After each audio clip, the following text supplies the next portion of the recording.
in brightest day and blackest night. No evil. I don't know the whole thing. I just ruined it. we got a lantern of some sort joining us tonight. I don't think I know the whole What thing is either. up? It's so bright. Oh, it looks glorious. It looks glorious. I hope I don't have to use it. So how come you weren't on the stream earlier? Oh, I wasn't home. I just got home probably like a half hour ago. Oh, were you working? Yeah, I've been busy lately. Yeah, that blows. Anyone doesn't know, this is Tyler. Hey, Tyler. What's that? From Whack, Wickety Whack. I got on there and I used a daddy emoji and I said, "Daddy's here." Oh, shit. All right, let's go and say hi to everyone in chat. This is just gonna be this is gonna be hangouts.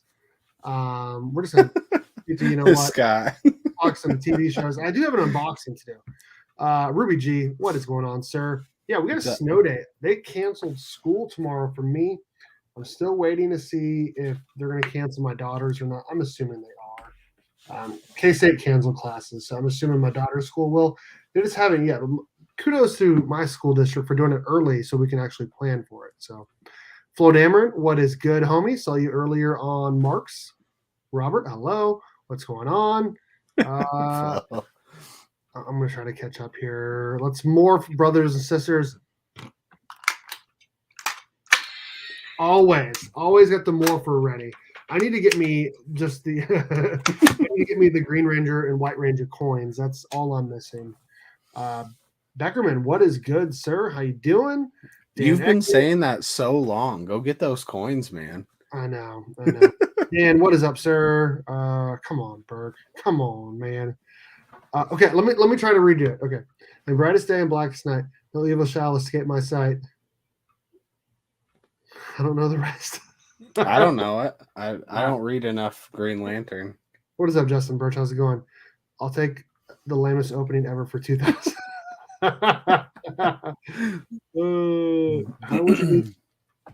would you need to read those words? Couldn't even read off the Telegram. I don't have it pulled up. I mean, I can certainly pull it up. Green Lantern. What does he say? It's like okay. Okay. There you go. Mark just typed it for you. Brightest day and blackest night, no evil shall escape my sight. Beware my power, Green Lantern's light. Okay, there we go. I said it. What's up, Mark? How's it going, man? Tyler to the rescue. Yeah, there we go. Okay, all right. So now that we've established that me and Tyler are the two biggest Green Lantern fans on the entire planet, why don't you tell everyone why you have a lantern to begin with? So I got a couple lanterns because we might be losing power. Who knows? But it's better just to be safe than sorry because we have like a giant storm like going across like 5 states. Yep. So even Burke's getting hit. So my work got canceled tonight because your work got canceled. Yeah, that's why I'm home. Wow. Because because we don't have parts because of all the trucks coming from the south, like Texas area, and where you. So they're all just they just can't get them. They just can't get them because all the trucks have just stopped, or what? Like what did they do? Oh, like trucks drive across a bunch of states from. Hold on, my wife's calling me. Hold on 1 second. You talk to the kids. Okay. And it's DJ Legs. Basically, it's the most uninteresting story. I hate talking about work, but basically, I build trucks. We have parts coming from like everywhere across the United States, Mexico, Canada, and different places are being shut down because of the current storm. So because of that, either the trucks can't get to us or the places are shut down that are making parts, so we can't get those parts. Also, it looks really good with me in glasses because of the shine. I just realized that. So that's really a good decision by me. But I just haven't put my contacts back in. I was thinking about canceling my colonoscopy for Thursday, but decided what's better than driving through a blizzard to take drugs and have a camera. I'm not going to read that last part out loud because we're on Burke Family, but I can't imagine anything better than that, Scott. That's the only thing I can imagine. But it was a really solid DC day. I read a few books. Let's see if I can actually get them pulled up. Oh, Monkey Prince. I just read Monkey Prince. I don't know if Burke, if this is what he wanted me to talk about. The wife and daughter wanted me to tuck them in. So. Oh, okay. That's what I meant. Well, I was just going with the flow, so doing what I want. Yeah, you were a great man. So you're doing great. Let's see here. I was thinking about canceling my colonoscopy for Thursday, but decided what's better than driving through a blizzard with drugs. Yeah, I read that, but I left off the last part. Shoot. Oh, that's a Red Lantern cord, dude. Look at you. Look at Dan over here just dropping. Yeah, I'm not surprised. Dan can probably name them all. I mean, he probably can. I mean, no, I haven't read Justice League Incarnate. Is that like issue 5 or something? Because I haven't read any of them. I did read Infinite Frontier 1 through 6, but I've not read Justice League Incarnate. Weather Channel says I'm supposed to get freezing rain and then 3 inches of snow Thursday night. I haven't read anything this week. My shop doesn't get DC books until the same time as Marvel, so I don't read them. You know, what are you getting this week? Didn't you already post your Twitter review of a few books already? I feel like. Yeah, just some DC books. Okay, so which ones were they? That's what I was just about to look. I read Monkey Prince. I read Dark Knights of Steel, Detective Comics, and Dark Knights of Steel Batman. Amazing? Dark Knights of Steel. Yeah, was it still good? Yeah, it was really good. If you've been liking it, you'll like it. I personally just can't get into the time era. It's not super interesting. I don't think any of the characters are. I don't know what it is about it. It's not fun for me. It's just not like a fun read. There's nothing wrong with it, but I'm not personally loving it. It's just good. It's just good for you. Well, you know what? I haven't. Okay, like I said, I'm actually going to make a video on actually how things are changing for me. I am changing the way I'm going to be collecting for the remainder of the year. I'm no longer getting any mini series because like they're mini series. I don't need them. Like I will read them digitally and that's it. Like I'm not going to be grabbing any floppies of those. In fact, I'm not going to be grabbing any floppies or anything I don't need. So there's going to be a lot of books coming off the pole pretty soon. Now I'm going to still keep Batman, Flash, Mighty Morphin, Power Rangers, 2 different books there if people didn't know. Nightwing, and I'm definitely not going to be grabbing any more Hulk. Issue 1 was terrible. I haven't read issue 2 or 3 yet. Probably going to be dropping Venom as well. And then Thor, I don't know. I might keep going with that. I don't know. But I'm dropping a lot of titles because I need to be selling some books because I'd like to get this year. I would like to focus on getting more bigger books and to start filling in that Batman run even more. But really, I want to focus on getting some bigger books because I just feel like. Will you still be reading some then, or? Yeah, no. So like I said, I'm still going to be reading Batman. I'm still going to be reading Flash, Power Rangers, Mighty Morphin, Nightwing, Thor. I'll be reading digitally the Dark Knights of Steel. I'm just not going to be picking up any floppies of that. So, Cindy and TSP, what is going on, sir? I just bought a page from Justice League Incarnate. Nice. I need to read 119, and then I'll grab 120. Yeah, Batman was so good. Oh my lord. Why does this Snow Guy 54 look like? Why does this Snow 54 guy look familiar? I don't know. I'm going to try and buy less modern books this year. Yeah, that's the same for me. Though I will say this. Do you have Dead Day #1? Yeah. Did you know that book is hot right now? Mm-hmm. Yeah, I got optioned. I love Dead Day so much. It's going for like $25 right now. I don't even know what I'm going to do with all that money, Burke. I know. You're going to have to help me out. I know. So that's going for like $25. Black Panther 3. Did you get Black Panther 3? No, I don't care. Okay, well that book's going for like $30. Oh my god! Think about all the money we have right now. If we have both, that's like $55. Okay, so I got Dead Day #1 A-OK to me from Ryan. Oh, you so gotta sell it then and laugh in his face for A-OKing it to you. I'm not gonna sell it. I might grade it. In fact, I should probably go grab it and see the grade on it. No, that's not gonna do. That's nothing. You don't think it'll ever go above $150? I don't know. It's one of those things that like maybe it gets bigger and holds at $100, but if you don't care about it, sell it. I guess it was a really fun story. I think in one of my reviews I said it would make a great movie, ironically, but who cares? It's not going to ever be like $1,000 book or anything. It was just a good story. That's why it got optioned. That's all it is. So I need to read it still. He sent me a whole bunch of books. That was one of them, but I need to read it. What up, Big Nick? Big Nicky, oh my god! Black Panther 3 1/25 is 500. You didn't know that? What happened in that book?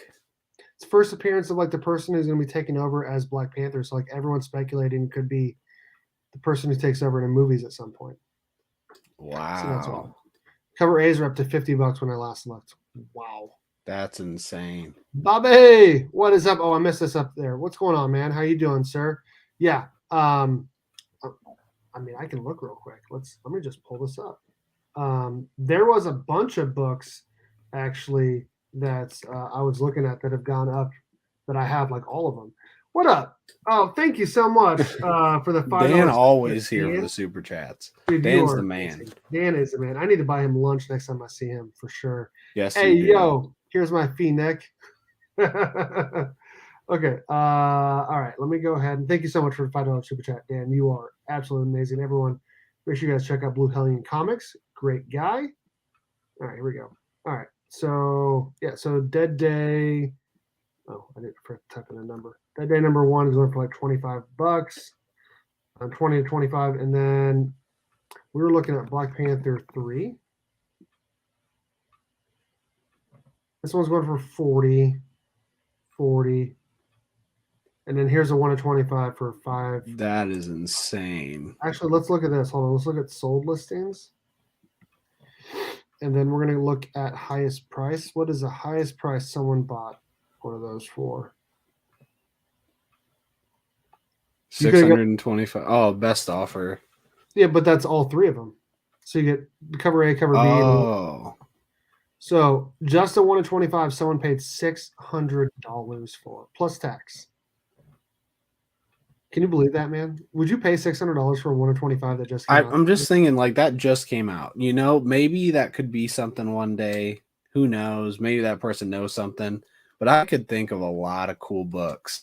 Silver Age, nice, whatever, to pick up for $600. Lots of good books. A lot of good books. Yeah. I mean, for sure. Like, I'm not saying this is going to be the same, but this it really reminds me of the 1 to 25 first Robin King that was going for like $300, $400 raw when it first came out. And then it's going for like $100 now. The cover A for Robin King is like one of the cheapest CGC books you can buy. Brooke, you may offer to pay for my lunch, but the cashier will always get my card first. Tyler is here. Yes, we should be happy Tyler's here. No, if he wasn't here, I'd have no one to talk to because no one else joined when I started to leave. Tyler saved the day again. Here I am. Thor 165. That's first hem. Congrats, bro. Congrats. I had to think about that for a second. I was like, which number is that? And I remember my shop used to have one. It was like a 7.0 for like $150 a couple years ago. Should have bought it. I just don't care about the character. If it's a character I don't care about, I don't buy it. You know what I mean? It's just the way I am. Hey, Chris Barrett, how's it going? Actually, we're not going to do that. We actually have no online school this year. 0 online school in my school district, which is great. Could turn out to be the BP version of the UF4, or maybe not. Yeah, I mean, there's so many different things like you can think about. Like it could be the first Robin King that went crazy and then now tanked, or it could be Ultimate Fallout 4 and it goes nuts for $20,000. I mean, but think about Ultimate Fallout 4. Before, I want to say, what was it, 2019? The 9.8 went for what, like 200 bucks? 450. It used to go for. I don't think so. I think the cover A was around 200 bucks, and I think the Jershevik one was around 400. It was always like 400 or 450 for a 9.8 because I remember doing a couple raffles for him. And because for the cover A? For the cover A, yeah. And so I never got one. I bought a 9.4 at the time. So actually, I can pull this up real quick. I bought a 9.4 in 2019, and I'll show it. It's now my 9.6. I cracked and pressed it, but I bought a 9.4 for $135 shipped in 2019. And because I knew that it's a great book to have, and I just wanted to have it. And I had faith in the character, and I just like Miles, like I said, but it was just a great price. And I was like, it was like the third or fourth copy I owned, and and I knew when I looked at it when I was buying it, I was like, man, this looks like it could be better than a 9. Do you have it near you? Well, it's a 9.6 now. I wanted to show it as a 9.4. Oh, I mean, we can believe you. I remember when it happened. I'm just trying to find it, just real quick, okay? Can you Here we go. There it is. There it is.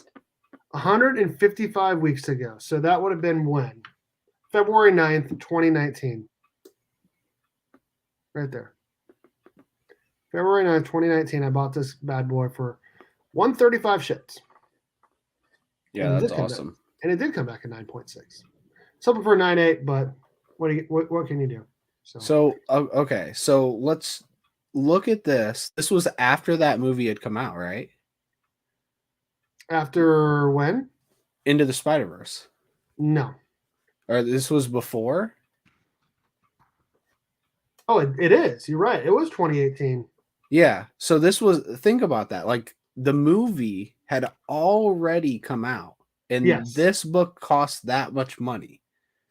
Yes. And then Rona happened, and it blew up like crazy. I know it was the video game, but it was literally the week I went into, like, I was off work for Rona. It was like, I want to say it was around when the stimulus check thing was being talked about. Like, I know it was like a perfect storm for that book.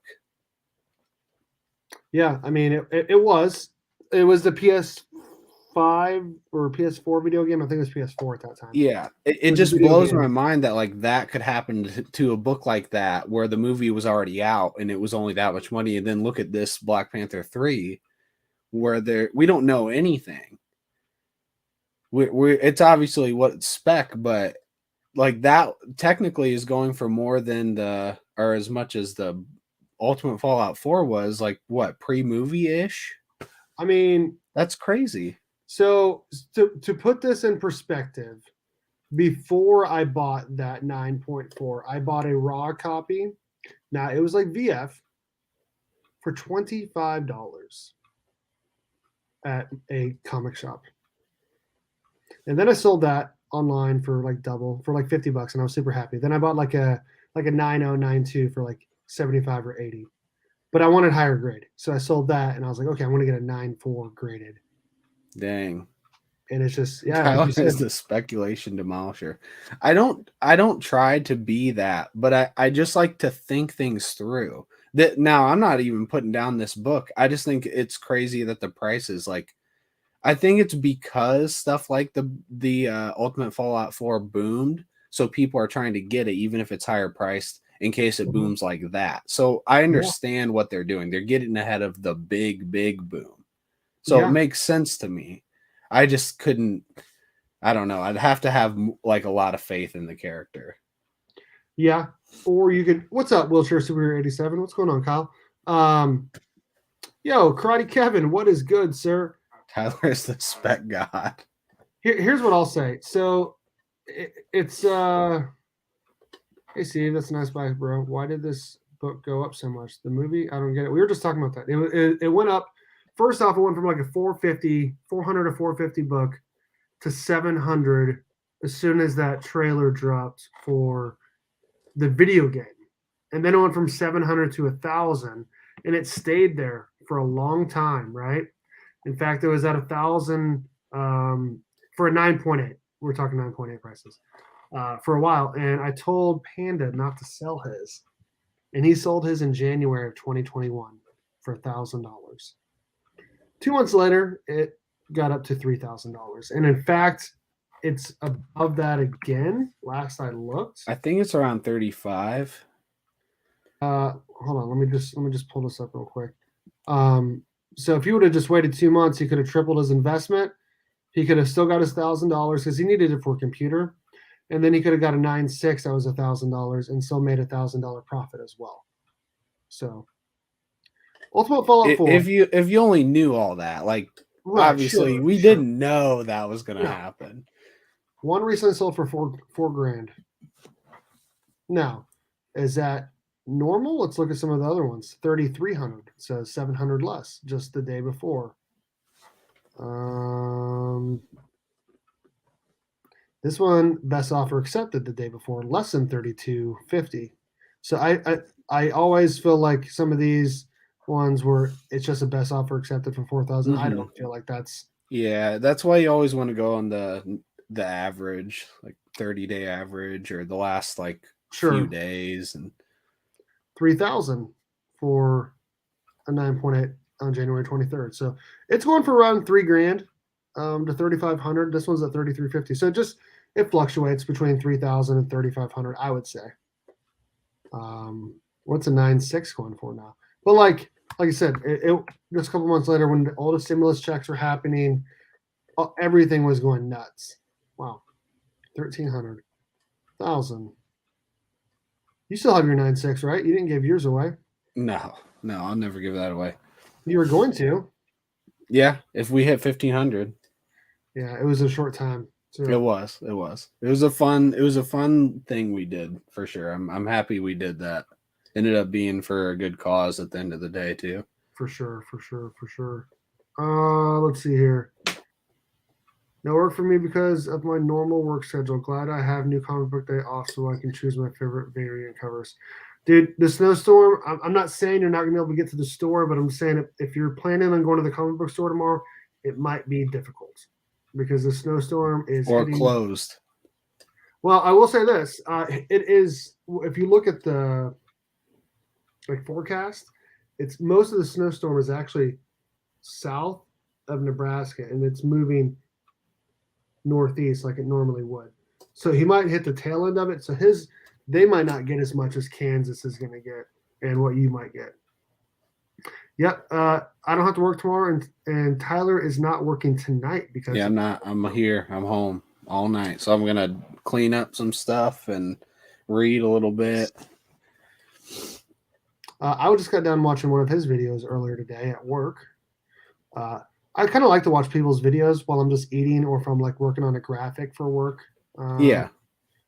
Just grading stuff. Honestly, sometimes I don't even watch it. I'm just listening to it and I can see it, you know what I mean? Or I'll put the screen to the left of what I'm working on. Yeah, I think as adults, honestly, that's probably what most people do for the not maybe all the time, but most of the time. No, I don't need any. Like I said, I'm done with the miniseries.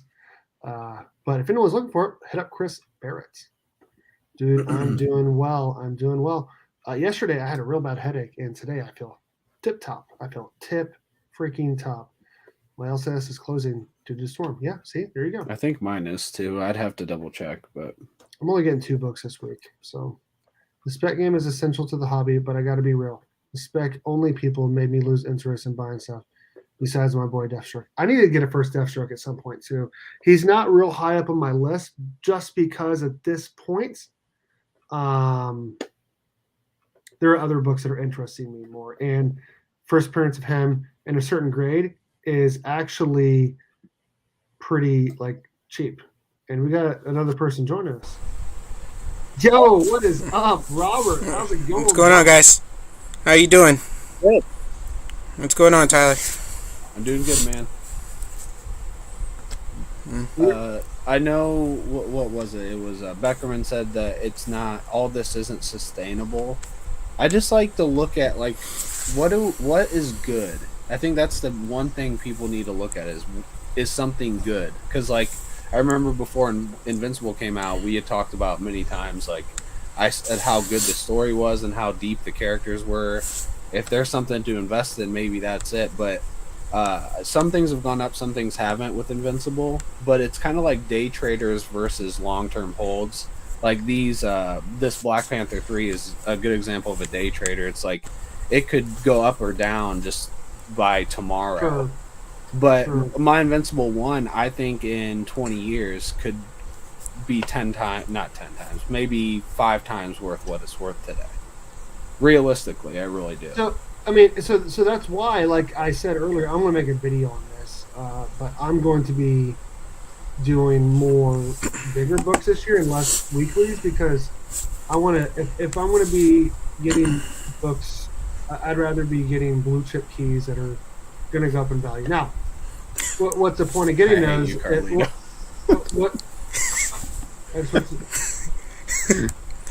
What's so funny? What Carlito just said.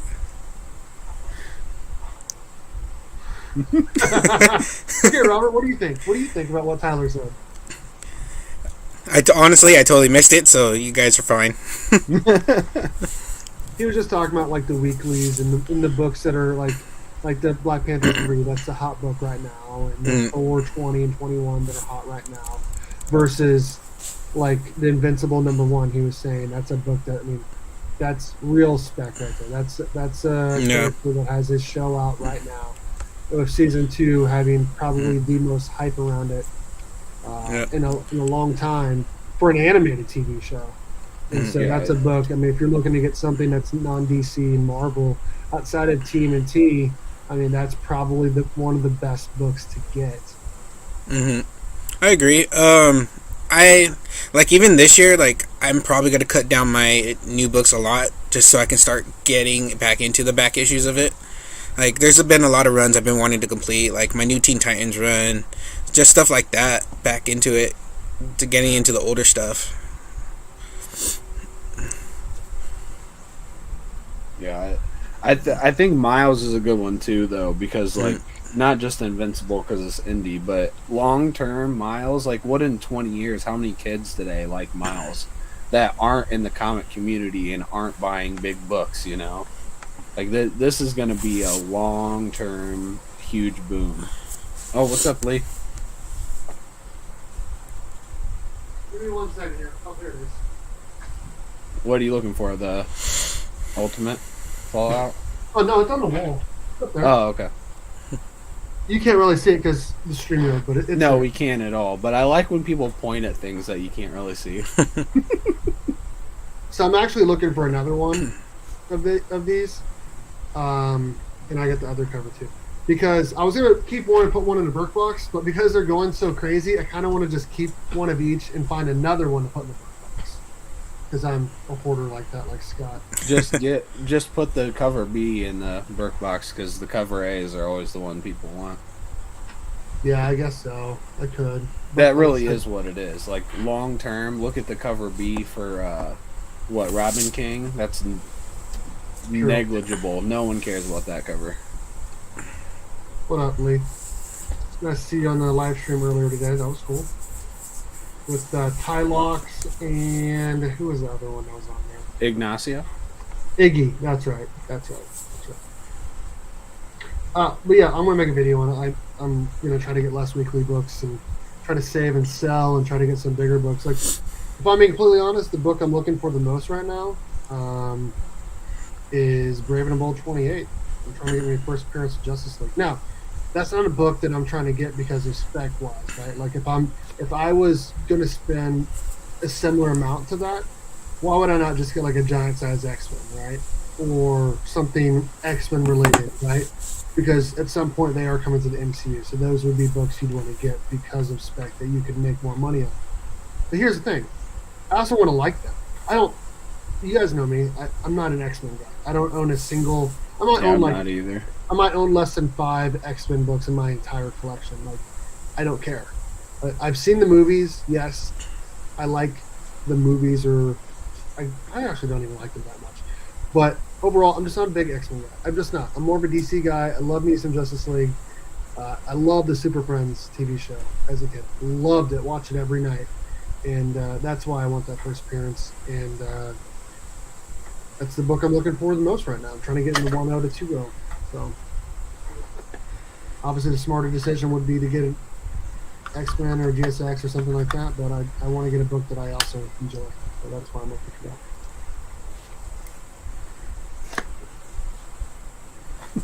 In brightest day and blackest night, moon evil stars must have. We wear my power green lanterns and lights. No, I would love that Brave and Bold. I actually made an offer on one at Indiana Comic Con this year, but they didn't take it. I was basically offering what it was worth, and they had it worth like double what it was worth, so they weren't about it.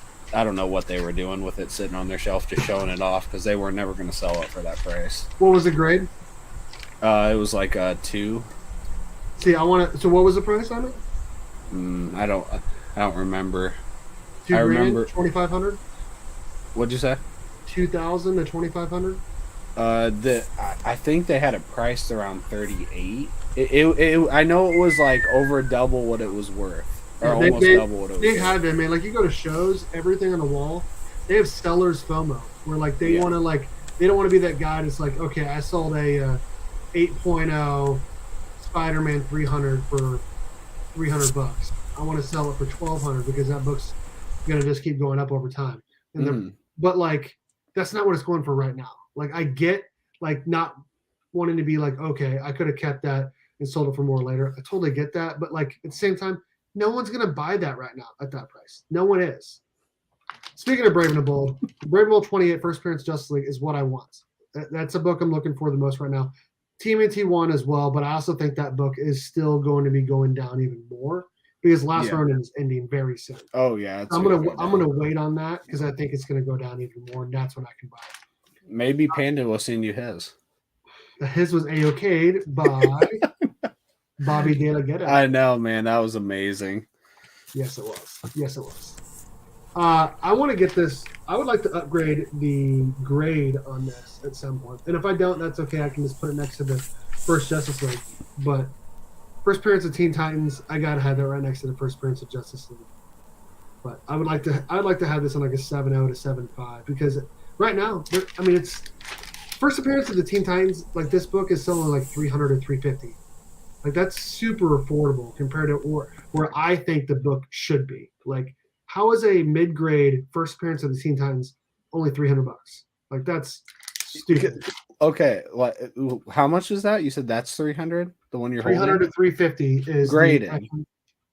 Graded 4.0. So that's $300, and you could go get the Black Panther 3 1 and 25 for $500. Exactly. It makes no sense. No sense. Think, everyone. Seriously. This is stupid. And then you kept asking to see this, so here it is. Hell yeah.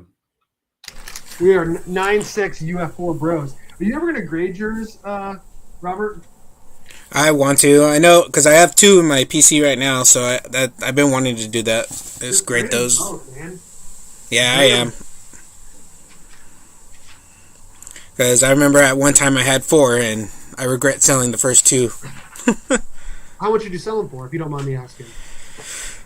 Way less to what they're worth now. Well, see, I mean, like, I've sold so many things that I wish I wouldn't have because of what they're going for now. Not necessarily because I like the character or something. Like, for instance, like I had a Savage She-Hulk #1. It was like a VF, but it could have been pressed to like in the 9 somewhere. I bought for $10, and I sold it on eBay at the time for $40. And now that book is going crazy, right? Like I have sellers FOMO, so like I get why the sellers are trying to make more off their books, but at the same time, it's like I sold that book because I don't care about the character. I just don't. I could give 2 craps less about She-Hulk. Like I'm just being honest, and so that's why I don't have that until the book show going. comes out and it's really good. Well, I mean, I'll probably watch it still, but it doesn't mean that's a character I care about. Like, No, I agree. I don't care either. I hope the show's really good though. and That's why you never sell. Yes, exactly. Sindane knows what's up. The only time you need to sell is when you die, and your family's got to sell it for you. And even then, you need to caution them against it. Right. Tell them to hold it for another year or so. You never know. I actually have some books to unbox. So I'm gonna do that. They are from Black Flag Comics. You guys know what they are, and you guys probably see it on the thumbnail. But I'm gonna go ahead and mute while I unbox this real quick and then I'll tell what I got. Perfect. How's it been going, Tyler? It's been going good, man. Just today was weird because it was like there was a ton of snow on the ground, so I had to shovel, and then it got up to like 50 degrees. So then most of my ice melted off my driveway, and I shoveled that off. And then it's going to be like 0 degrees tomorrow. So I don't really know. I'm sure I'm going to be sick by like the weekend. That's the type of weather I don't know if I'd ever get used to if I was in that situation. How is your daughter doing, by the way? I know that she had gotten sick recently. Was that to me? Yeah. For my daughter? Yes. She's fine. She's doing good now. Yeah, she's all doing good. We're all doing good. So. Awesome. COVID didn't really affect my daughter whatsoever, but it affected me and my wife. More so my wife than me. Tyler, have you gotten COVID at all? Nope. My wife's around quite a bit because she works in a hospital, but luckily neither one of us have gotten it. I also haven't really been like sick with more than just like a cold in like over a decade. So I just never really get sick. Hopefully it's just my immunity and I can fight it off. I did get the shot because I had to go to C2E2. But if I had the choice, I might not have gotten it. I don't really know. I'm not into talking all that politics, I guess. But I just don't really like to. Oh yeah, I guess I do like to talk about it because I'm going to talk about it now. But I don't know if I'm into getting shots of things that aren't proven. But hopefully it's a good thing and it helps everyone. And there are no side effects like long term down the road. That's the only thing I'm worried about. Little Flash 6792. Yeah. What a cutie. You used to have a cool hat. Yeah. Now she does. Yeah, I know. Well, yeah, I'm not going to say anything about it other than just say that I have the shot, both shots, and I still got COVID, and it was still really bad. Yeah. Me and my wife both have ours, and we got it. But the thing is, like, the last 2 times we've had it, this was the second time, and I had no symptoms at all. And my wife had the symptoms more than I did. Mm-hmm. So it was weird. Yeah. At the end of the day, I just hope whatever they're doing is helping. So that's all that matters. Yeah. All right, I got some books to show off. I'm a little unimpressed with The Virgin, if I'm being completely honest. I'm pretty frustrated. So what is this box?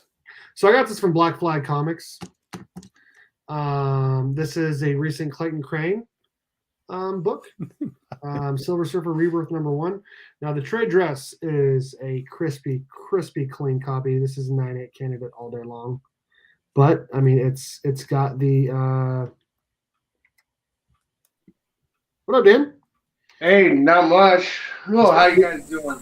What's up, Got the man? trade dress I'm on. good. How you doing, Dan? Oh, pretty good. Still getting reacquainted and readjusted with my new place. I mean, there's like so many spine ticks on this Virgin. Like they're all little, right? Like they're not like crazy big, but they're there, and it's really frustrating. Like they always say they only 9.2 or whatever, but like I spent it was like $65 or $70 shipped, and like I just expect a little bit more than a book with 6 spine ticks on it on the Virgin copy. You know what I mean? Yeah, Like, I agree. It's just infuriating. Like I'm gonna try to take a picture real quick, and then I'm gonna I'm gonna pull it up here to show you guys. But man, this is just it's not just message them and ask if you can get a replacement that doesn't have any I will, problems. But that's still annoying. I agree. Then I gotta ship it to them. Like it's in Mylar and it's in a thick backing board, all that. But it's just, and I'm sure I'm gonna sound like a person complaining. But when you're spending money on books, like you should be able to complain. You know what I mean? What if you were buying anything else in life? If you were buying something else and it came defective, like why should you be happy with that? You know? Yeah. So I'll pull this real quick. I have two different photos, so let me just make this into one single photo, and then I'll show you. No snow for Dan. Lucky.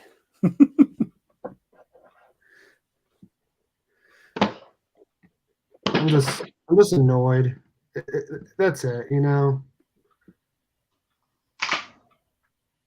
Yeah. And I've had that happen plenty of times. But like, I don't know. Have you ever lived in Nevada? No, I've never lived in Nevada, Sindane. I've never been in Nevada either. Tyler, you actually made a good point. Get out of here, Carlito. Save as surfer. JPEG. All right, let me pull this up real quick. Okay, let's move him. Ew, gross. Until he gets back. Okay. So here's, I'm gonna have to zoom in on this to show you, but you should be able to see what it looks like here. All right. So I mean, you can see like there's a decent sized one there. There's one there.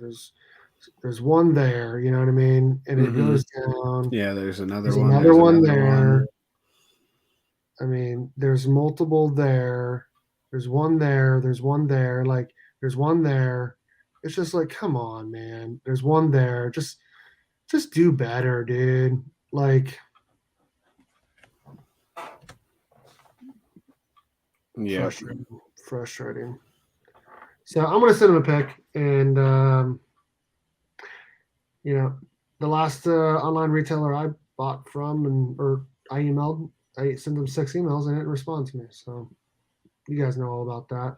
I'm gonna give him a couple more days to respond before I say anything else, but that's infuriating. Yep. Well, all you can do at that point is make a video like Two Bros did with death metal, because they saw that video. I don't know if you saw that video. Wait, what happened with Death Metal magazine? Okay, what happened? Basically, Dustin put it in order. I want to say it was like August. I don't know. It doesn't matter. It was a long time ago. And he would like email them and message them, hey, when is this book coming? This book's been out for a while. Where is it? And then like 5 months later, it finally showed up and it was just like beat to hell. And apparently a lot of people have been having problems with them, like not shipping books for 6 months, 7 months, 9 months, and they just won't respond. Wow. So I actually tagged them on Twitter asking if they saw the video, and they responded that they did. And what did they say? I can look. The video? Yeah, I'll look and see what they said. I can sum it up, but I want to see now.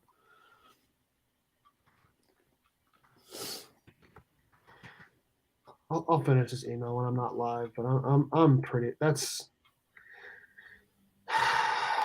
infuriating. Spending $70 on a set, and like I was planning on getting this signed and graded. You know what I mean? Like, oh yeah, that extra sucks. Then if you were gonna get it signed. Well, I mean, I think when you're getting one of these Crane books, like for the most part, like you're most likely going to get them signed, right? Like, and I get they're trying to make money. Like not every copy is going to be a 9.8. In fact, like they said, they guarantee 9.2. But this is unacceptable to me. So I responded to Heavy Metal Magazine. I said, maybe Heavy Metal will watch this video and improve. There's never a better time than now to be better. And they responded with, We did see the video and we are taking drastic measures to fix our prior silences, shipping delays, and quality. To facilitate this, we have a Discord server and new community manager. We sincerely hope to regain your trust. Oh, that is how you handle your business. Not ignoring someone who sends you 6 emails when you've told them that you would reimburse them for shipping almost $50 worth of stuff. You know what I mean? Mm-hmm. Like if they told me, this is a whole nother tangent, but if they told me that they would ship it to me and then I would just have to pay the shipping back, I would say, no, I'm good. You know what I mean? Like I would just keep the one that had the more issues inside the slab. But when they said they'll ship me a new one, and then if I ship it back, they'll reimburse me through their gift card program, which would be basically I pay for the shipping back, they'll send me a gift card for the same amount, right? That's why I'm like, okay, that's fine, whatever. I'll get something out of it at least, right? And for them to just ignore 6 emails straight, whether or not something's going on in their life, it's been a month since that book arrived there. That's unacceptable to me. Yep. I don't want to make a video I don't want to make a video calling anyone out, especially a very, very large online retailer like that, Yeah, but then they get away with doing that to people that aren't like you, that don't have YouTube videos, that don't have a voice. It's like you're speaking up for more than just yourself. I'm not saying you have to do it. That's all I'm saying. I think it can be a good thing if you approach it the right way. And like I said, it's not like I haven't reached out to them on Instagram. I actually reached out to them first on Instagram, and they said the email. And so I had been emailing, and the guy was super nice. He sent me lots of emails back and forth about the first issue, but then everything since that, since December, they haven't said anything, and it's now February. You know what I mean? Yeah. And so I'm just gonna give them the rest of the week. I sent it on Monday, which was yesterday, or maybe it was on Sunday night. But if they don't respond by Sunday night this week, then I will do something, whether it's an Instagram post or YouTube video. I don't want to call anyone out. I don't. That's not who I am. You know what I mean? Like there's some people that were calling people out about being upset about getting $400 in value out of an $800 box. I'm not going to be. I don't like to do that. You know what I mean? If I'm. What do you think that was a bad thing? What? You think that was a bad thing? I thought it was a bad thing that people were calling someone else out. Not the people like DJ Links and Southern Comic Geek, but the people that were calling out DJ Links and Southern Comic Geek. That's definitely not what I thought you were saying. No. Not those people, but the people that were. Yeah. Well, you shouldn't expect what you paid for in value, and it's like what? What do you mean? But you just have to ignore those people and move on with your life because they don't know what they're talking about. They're just talking. So I don't want to make a video on it without giving them the proper amount of time to Jonathan just email them. Apparently they don't, man. Apparently they don't. Which is actually interesting because you guys know 9 Panel is going out of business next month. But when I was working with them, they actually did know who I was. In fact, when I bought something from them, they were the ones who actually reached out to me to do advertising on my channel. And they said, oh, actually, when I see your email here and seeing your name, it actually looks like you have a YouTube channel and you have a certain amount of subscribers. I would love to work with you for advertisements. And I'm like, sweet. I didn't even ask for this. So they knew who I was, but apparently this online retailer does not. So you could always take the Tommy Oliver approach and gather up all your strength, put your hands in the sky and yell, "White Tiger Sword Power." Then they'll know. What do you think, Robert? What do you think about I think you should probably just wait. Just give it till Friday or Monday and just see what they do. But really, it's kind of bad on them because you've been messaging them. So for being a business, you should really be answering your customers, no matter if it's good or bad complaints. For sure. And I want to email Black Flag about this. I don't know if they're going to do anything. They might offer me hopefully, honestly, all I want is just a replacement copy. And then I don't know, from what I understand from what they've done in the past, is if they're going to send you a replacement copy, they don't even want this one. They'll say tear off the cover and we'll send you a new one. Send us a picture of you tearing off the cover and we'll send you a new one. So if they do that, then I'll definitely do that, and then I'll send the torn off cover to Tyler for him to do more videos with. Yeah, I was gonna say, dang, that's a great video right there. In fact, maybe I'll even make a video out of it, and I'll send it to Tyler for him to post on his channel because I ain't posting it on my channel. That would be great. But yeah, I just want to replace it for that. Obviously I bought this for a reason, so I want to get it signed at some point. I want to get this signed and graded in the Infinity, along with that Deadpool cover he did that I bought during the Crane signing tour. You know which one I'm talking about, Dan, right? It's like the graffiti background. Gosh dang. For Venom? It wasn't Venom. It was Deadpool. Oh, for the Nerdy 30? Oh, like single one shot? Yeah, but it wasn't the original one. It was the It was like the this one. I got it right here. Hold on. Wasn't it the psychedelic one? It's a psychedelic one. It is incredible. It really is. Hold on, pull it up. Oh, darn it. Hold on.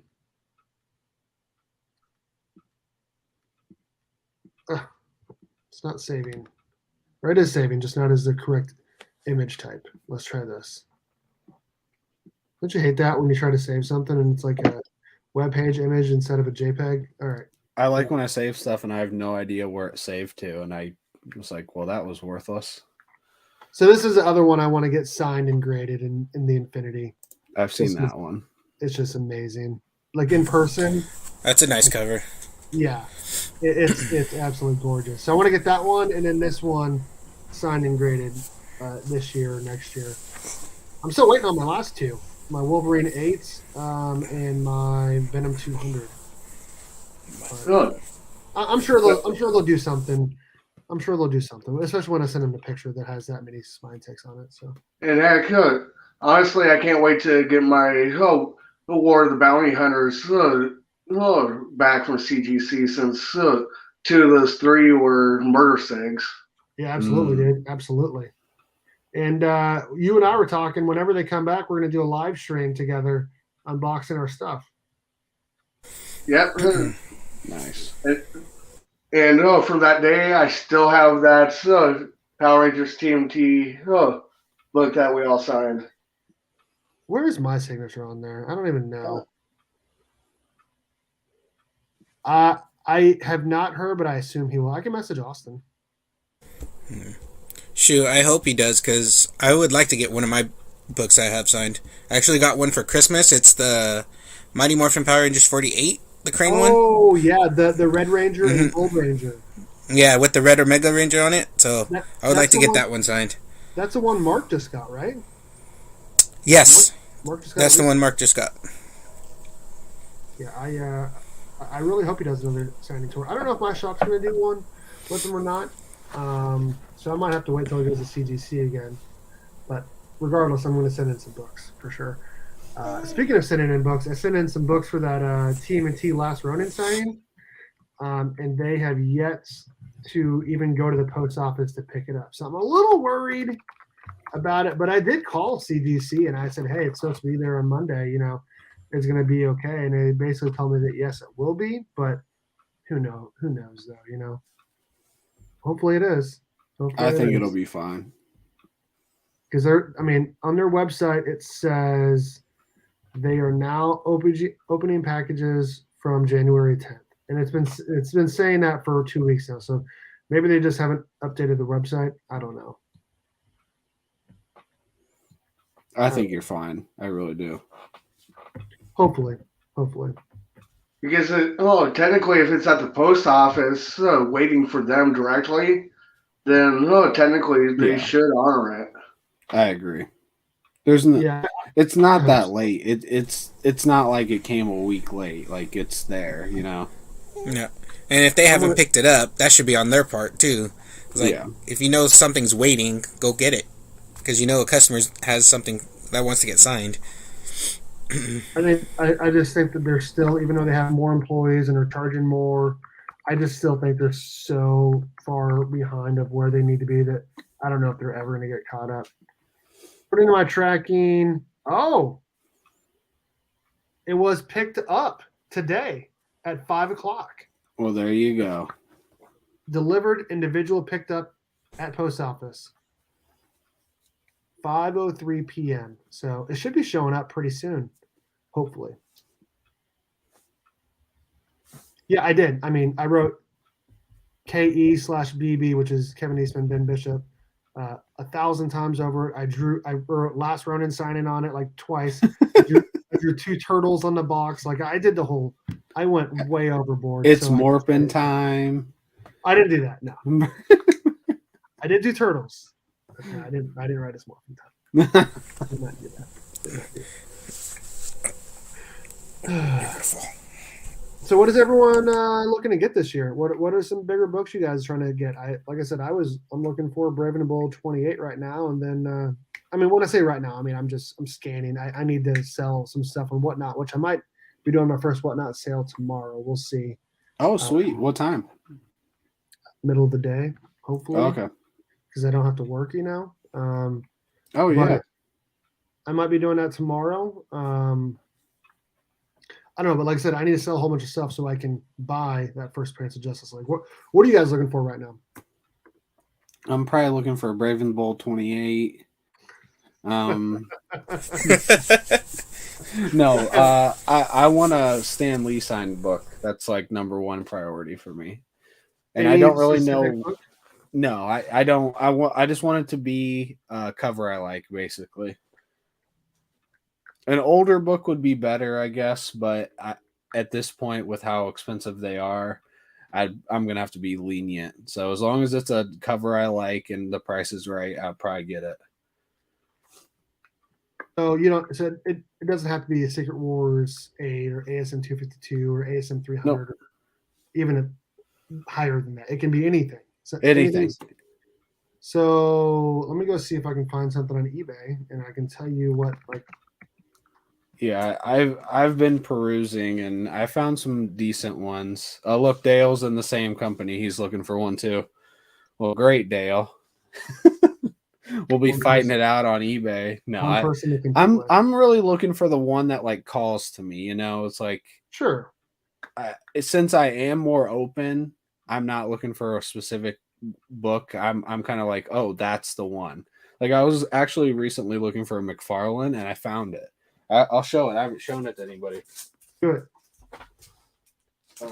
I was looking for a signed Todd McFarlane. That was like number one on my list this year, and I just got it. And this is the one I found, and I'm incredibly happy with it. I basically just wanted it to say his whole name, and I wanted it to be on a cover I really liked that he did. It's a 9.8 too. Beautiful. Yeah, I absolutely love it. I love Mysterio. I love the cover. I love the green. Green's my favorite color, so I just love Morphin it. time. Did you see exactly. Karate Kevin's video? Yep. With the McFarlane Spawn? Yeah, that was sweet. I thought about getting a Spawn signed by him, but I don't know. I just decided not to. It was expensive. So from what I understand, so he's been trying to upgrade his 9.6 copy for a while. Like he's one of those guys that like he likes to upgrade. Mm-hmm. Like he upgraded his 9.6 to a 9.8 of Bane. He's upgraded many copies of Spider-Man stuff and different books and whatnot, but and Batman as well. But I know he was trying to upgrade his 9.6 Spawn number one, and he kept trying to sell his 9.6, and like no one was buying it.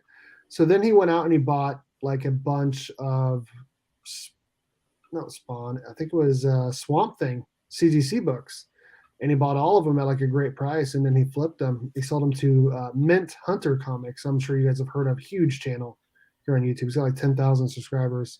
He sold the entire lot of CGC to him, and I think he used that money to buy himself a 9.8 copy. So that's how you do it, man. Make the hobby pay for itself, right? Like invest in something, flip it for more, and use that money to get what you really want. So. Yep. Yeah, I have trouble selling. We all do. We all I like do. my That's why books we got. too much. That's why we got stuff everywhere. That's why we got stuff everywhere. And I keep telling the wife too that I want to sell some books to pay for all these, but sometimes it's just hard to do it. To sell some books that you've had in your collection for so long and that you cherish, but like I have books that I like having, but it's something I'm willing to give away to get something else that I actually want, if that makes sense. Right. So what are you Robert and Dan looking for this year? Oh, well, overall, I'd probably like to try to find a low grade Star Wars. I think it's issue 42, first appearance of Boba Fett. Mm-hmm. And pretty much my main goal for this year is to do more submissions for grading. Okay. And because I started collecting like first appearances of different Jedi throughout all the Star Wars runs, and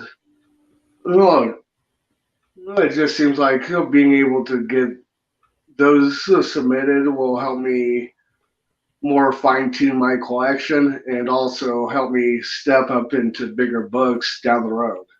I know you're a big Star Wars fan. Like, didn't you get like 4 Star Wars books signed by Clayton Crane?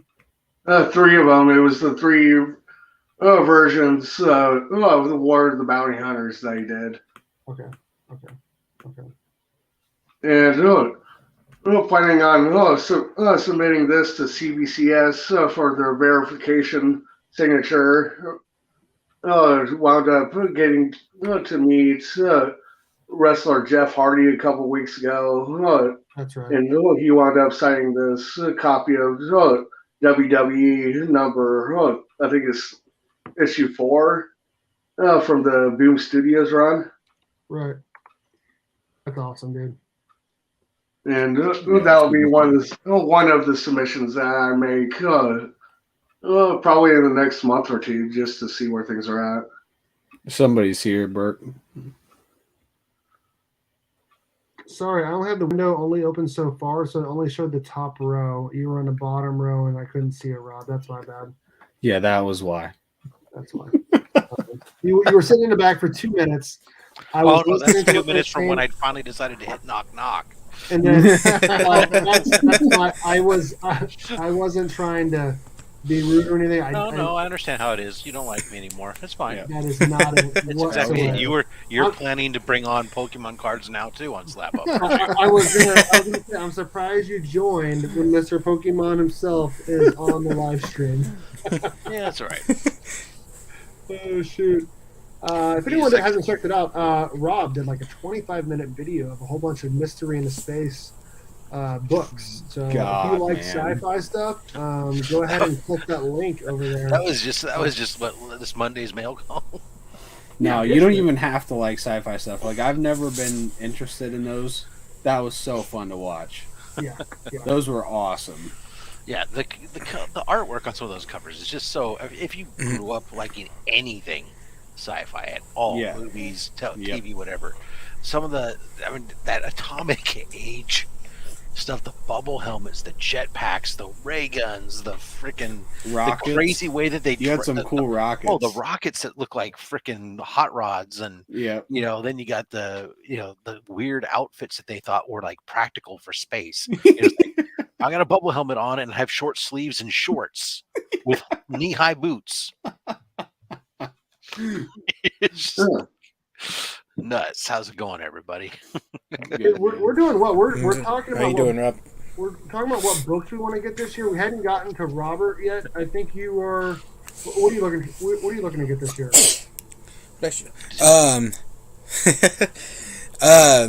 Mine on my list it's been on my list for a while, and I know it's been on my list for a few years. It's gonna be Flash 106, first Gorilla Grodd, first Pied Piper. That's been on my list for a while, and I've been putting a backseat into my Flash runs, so I'm kind of trying to get back into that this year, getting those keys. Big Flash fan, just like me. Anything DC, gotta have.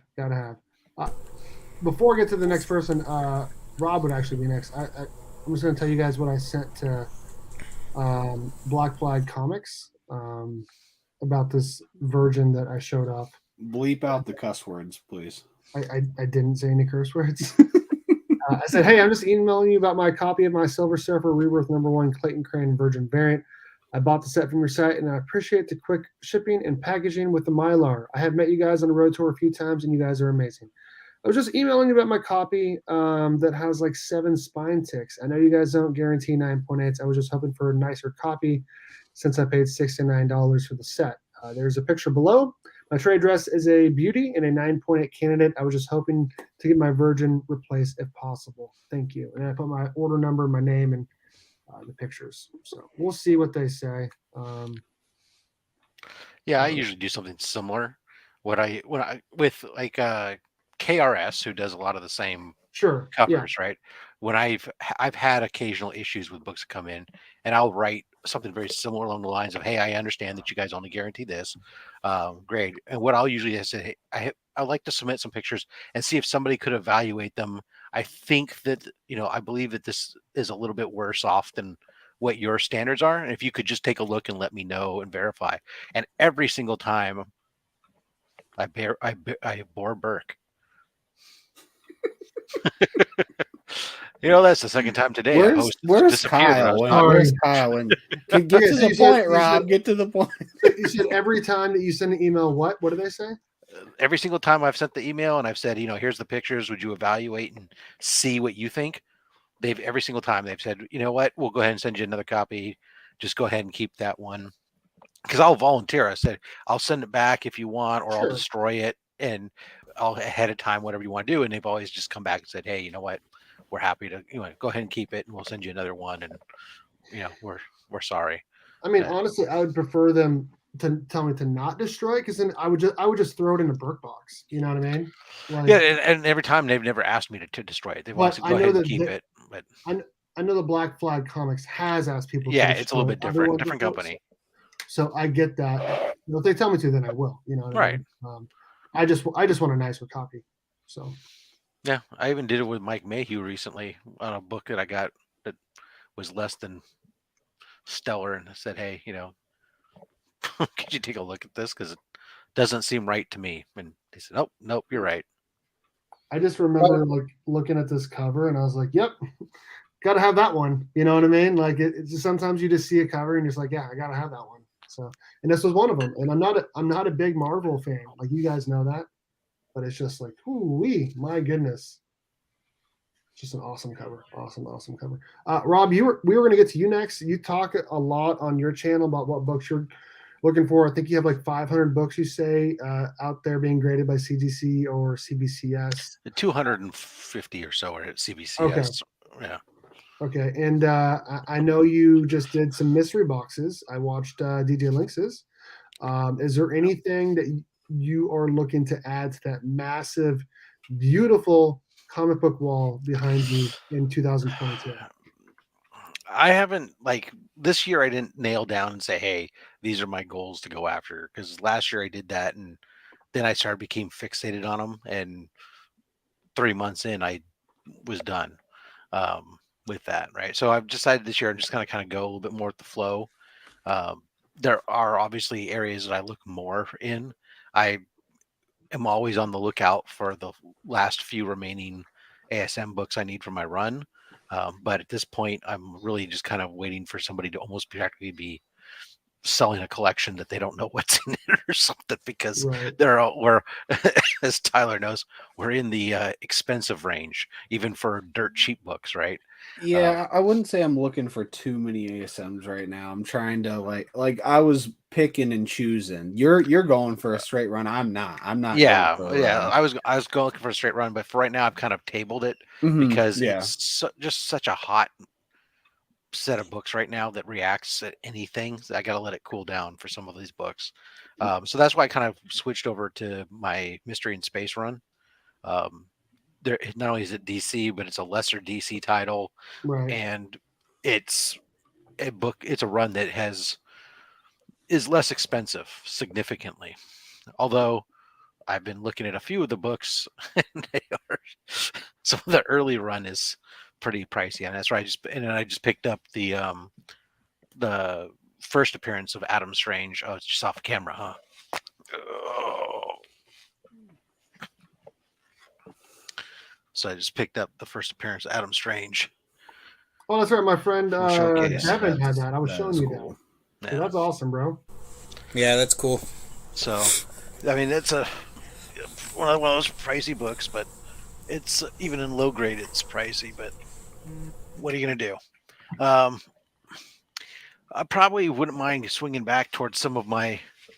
I'll probably also look back at some of my Batman run, but otherwise, I'm just kind of being opportunistic a lot of this year. Just kind of looking at if I find something that's just a great price and just has cover art that speaks to me, or sometimes what happens, like when I picked up my Brave and the Bold, the one that you were talking about earlier, that you want to upgrade to first Teen Titans. That was kind of one it just kind of came about because so many people brought it on Slab Hub one after another, and we were kind of looking at it, and Chris and I both were realizing, like you did, my God, this book is really affordable for given its significance. And so that just became a book that I decided, oh, well, let me go get one then. According to Go Collect, a 6.0 Brave and the Bold 54 first appearance of the Teen Titans is only $475 FMV. Now, that doesn't mean that that's what they're selling for. I mean, it could be different than that based on now, but a 6.0, I mean, for $500, that's great. It's actually, as you up higher, you're more likely to find it there. So that was my thing when I was looking.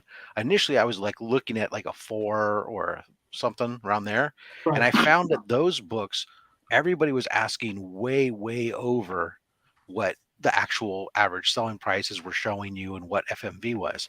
But when I moved up into the higher range around, so my copy is a 7, it was priced basically right at FMV. And which is why I ended up going, well, forget it. It's only a couple $100 more, or it's only like $100 more than what everybody was asking for a 4 or something. Right. But I can grab the 7. Fine, I'll take it. And maybe somebody gave it a discount because it was a CBCS. Oh, sure. Well, stupid CGC heads. I love that. I'm one of them. I'm one of those people. I love it. I will please everyone, if you have a CBCS slab and you don't want to sell for CGC prices, message me before you sell anything. Now a 7.0 has gone. 7.0 has gone up since you bought it. What? When would you say you bought your 7.0? 4 months ago, maybe. Okay, so it has gone up since then. There was, okay, so July 2021, a 7.0. Here, I'll just pull this up. I got it pulled up right here. Sold for like $600 for a 7.0 first Teen Titans. Let me see if I can zoom this in. Okay, there we go. $600. And in November, there were 2 sales, way difference. So this is kind of high. So, over $1,000, that seems kind of high. $670, $750, $780. So I'm looking more probably, if I was going to do a 7, it'd probably be around $700. Oh, actually, that November might be mine. I don't know. Maybe I don't remember. Not that this one right here, $670. Yeah, yeah, that might be. It's. But like, if you look at like, just like go to my 4.0 here, $350 was the last sale. That's what the actually sold for. People were asking like 500 and stuff, and so I was like, well, I know. And that's what they were asking for. Like they were asking insane prices for a low grade Flash 110 first Wally West. I'm like, I'm not paying $600 for a 1.8 Flash 110. I'm just not. So no, you shouldn't be. And so I was able. Panda sent me a link to that raw copy of Flash 110, and I sent it in, and it came back. I did the express because I didn't want to be apart from it for very long since I just got it. And it's a big grail book for me. Got it back in like 3 weeks, and came back for 5.0, and I'm like $550 into that book. Look, I was looking at an ASM 8. I think it was the other day. I never ended up pulling the trigger on it, but I was looking at. There was somebody who had it was an old label because it wasn't even PGX, but it was like pre the name PGX. I can't Right. remember, CCG or something, I think is what their name was at that Sure. time. They had it for next to, I mean, like half of what FMV was. And I was like, Right. oh, I can take that. Even if you don't trust that grade all that much, when you were looking at like a 4.0 and okay, maybe it comes back a 3.0 or whatever. But if you're paying stupid low price for it because nobody's even heard of that, they don't know that it's one of the older names or something. Right. It's better than buying it raw, in my opinion. At least you have some ballpark of what the grade is, and I can take it out and have it reslabbed, reholdered for $14. Whatever. Yeah, absolutely. I got no problem with that. I did that. The only reason why I never pulled the trigger on it was at just before I started to pull the trigger on it, I was reading it and saw that it had notations about restoration that was done to the book. And I was like, oh, well, that changes everything when it came to the value on it, right? But I've bought some books that were slabbed PGC or PGX just to get them cheaper. Yeah, I mean, Dustin got a 9.6 PGX Walking Dead #1. He sent it to CGC and he came back at 9.8. I mean, he did. Wait, is that even possible? I thought PGX overgrades, man. No. I mean, he did get it. He did get it pressed though. Yeah, they're all. It's ebbing. I don't want to open up that whole debate. I'm with you, Rob. I think people really overestimate CGC over other things. Like I know I was on Slab Hub with cards, but in the card grading community, there are so many graded card people that like grade them. It's insane. And they all seem to have like at least some sort of respect, even though some have way more than others. Right. Like it is not that way in comics at all. No. I mean, there might be 200 grading companies for cards. No. And there's 3, and really some people only think one is legitimate. There's 4. Okay, well, same thing. In the US. What's the fourth one? The 4 major ones are CGC, CBCS, PGX, and EGC. Oh yeah. EGC or EGS? EGS, yeah. I forgot about that. That's one. What I meant. Yeah. You even have some, so I do have some. It's Morphin time. Burke, I don't know the most you've ever spent on a book, but you've hinted at it. Is that if you get the Brave and the Bold 28, will that be the most you've ever spent by like a ton? It depends on what the grade is, and where I buy it from. But yes, it would. It regardless. Is this an expensive ass book? It is. Yeah. It is. That's why I was half joking and it's not a book to like really spec on. It's just a great book to have. You know what I mean? Oh, like I said, hell yeah! If you're looking at spending $2,000 for a 1.820 Brave and Bold 28 first appearance Justice League, or $2,000 on a giant size X-Men, you're gonna get more return on your giant size X-Men, right? Like it's just a fact. Yeah, if you're gonna sell I don't care about the X-Men. Like I said, I would rather have the first appearance of the Justice League. Now you might be like Rob that just likes both. But I actually don't care for the X-Men, so I would never spend money on a giant size X-Men unless it was just so undervalued and I was going to turn around and flip it. I thought I told you how much I spent on my Tech 359. I spent $1,300 and $1,302 shipped to my door. Oh wow! That's with shipping, taxes, everything. It was like $1,160 for the 5.0, and I was like, oh my gosh, that's amazing. So I started putting my card stuff, and it says it was $1,300. I'm like, okay, that's fine. $1,300. I mean, it's not fine. I had to sell some stuff. Right? No problem. But like, that's the kind of money the teachers make. They dropping mad freaking money. I sold $650 worth of comic books in like 2 days, so I could buy that book. So I really, for me, I felt like I was paying half. You know what I mean? Because it was $1,300 and I sold $650. I was like, okay, I'm doing pretty good. But yeah, $1,300 is what I paid for my Tech 359, and that's the most I paid for a comic book by far. See, I've never spent that much. No, not even. I would say not that close for me. I've never spent 1,000. I don't think I ever can. It just like kind of hurts my soul to think about. Sure. But there's also books where like I'm like, okay, I should have bought it here, and now it's here. I have I have like 4 or 5 books that are like $1,000 books, and 4 of them I bought for way less than 1,000, and I did great on those. But then you have all my like regular books, like my weekly polls that I buy for $4 or $5 that are like really like if I want to sell them all, they'd probably be worth $2 each. Maybe $1, 2, 3. It depends on who's buying them.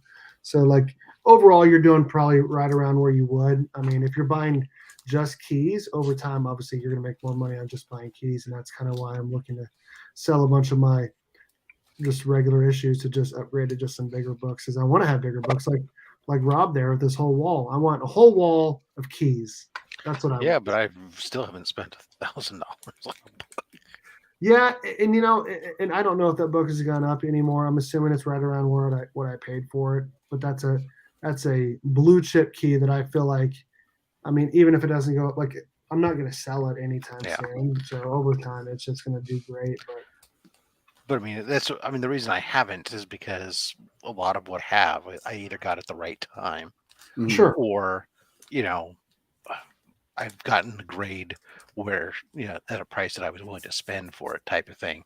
And even when I go into stuff that's not on the wall, because not everything on the wall is my highest valued books aren't even on the wall anymore, because I gotta rotate things to make sure you don't get fade and everything else. But the one I did spend the most on is the Batman Adventures number 12, which was a book I just had wanted for so damn long.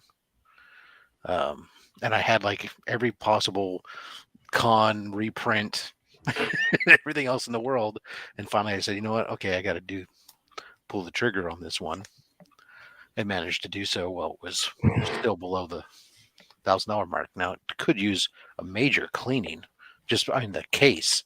It's not on the book. I see it. It's the wonderful CGC case. Yay. Yep, I've got a handful of those. It sucks, but yep. CGC is the best, Rob. If you disagree, you're stupid. That's the what did you pay for that? If you don't mind me asking. Okay, she can't hear me. Hold on. He's going to write it down and he's going to show it. This is amazing. This is a secret. Wow. We could guess. Hey, dude, that's nice. A great price. That is an absolutely great price for that book. It really is. It's going for like $1,300 now or $1,400. Yeah. So it was like. Yeah, you're doing great. I did okay on it. Not as good as I did with my Ultimate Fallout 4, obviously, but sure. What are you gonna do? Last year I spent the 3 most amount of money I've ever spent on comic books. My Flash 110 that I bought for $391 shipped raw. I bought my Batman 232 4.5 for $435 shipped, and then I bought the Tech 359. So about quadrupled the highest I ever paid just to get that Tech 359. But those are the three most expensive books that I've ever purchased, and they all happened last year. Yeah, I mean, some of the books I have that are probably the most valuable all depend upon when they come up, when I put them up, and where I put them up, because a lot of the golden age stuff I have, there's just not a consistent demand or even for that matter a good track record of what they're at. And so some of these books, like you go to look them up, and the last sale is like graded copies sold might be 5 years ago, and it's at a grade that's complete opposite end of the spectrum from where you're at, and trying to speculate in today's market where it goes, they're just really high. It'll sell for what it sells for when you do it, and you just hope you get if you're putting it up there that you find buyers that are interested in that kind of stuff. You were about to say something, Robert? All I was gonna say, I think I've only paid maybe $350, and that's for my Flash 123. That's the most I've ever paid for my books, I think, in my PC right now. because I don't think I've even, other than my Flash 110, I didn't even hit 300 on that one. So it's mind blowing how all you guys have such high keys, and I'm like, shoot, I got that one. You have a lot of keys. You just don't have them graded. If you got them graded, they would be worth a lot of money. Like your Raphael #1, all those billions of Avengers books that people don't even know. Like if you go back and watch Robert's video where he's just organizing his comics, dude's got some insane Avengers books. Just books in general, obviously. He's got 2 Ultimate Fallout 4s. You're doing pretty well there. If you ever got any of those graded, you'd be like, look at all my money. and that's gonna be my goal too. I want to get a few books graded from both CGC and CBCS, so it's gonna be interesting to try to do this year.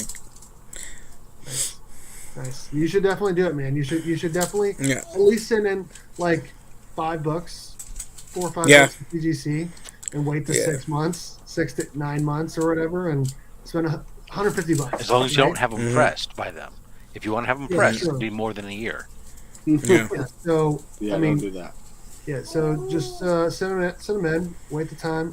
What's $150? You know, and I was actually thinking of starting with my Silver Age stuff for like Flash and stuff like that. I have keys for. Start with that stuff and then work my way to the modern stuff.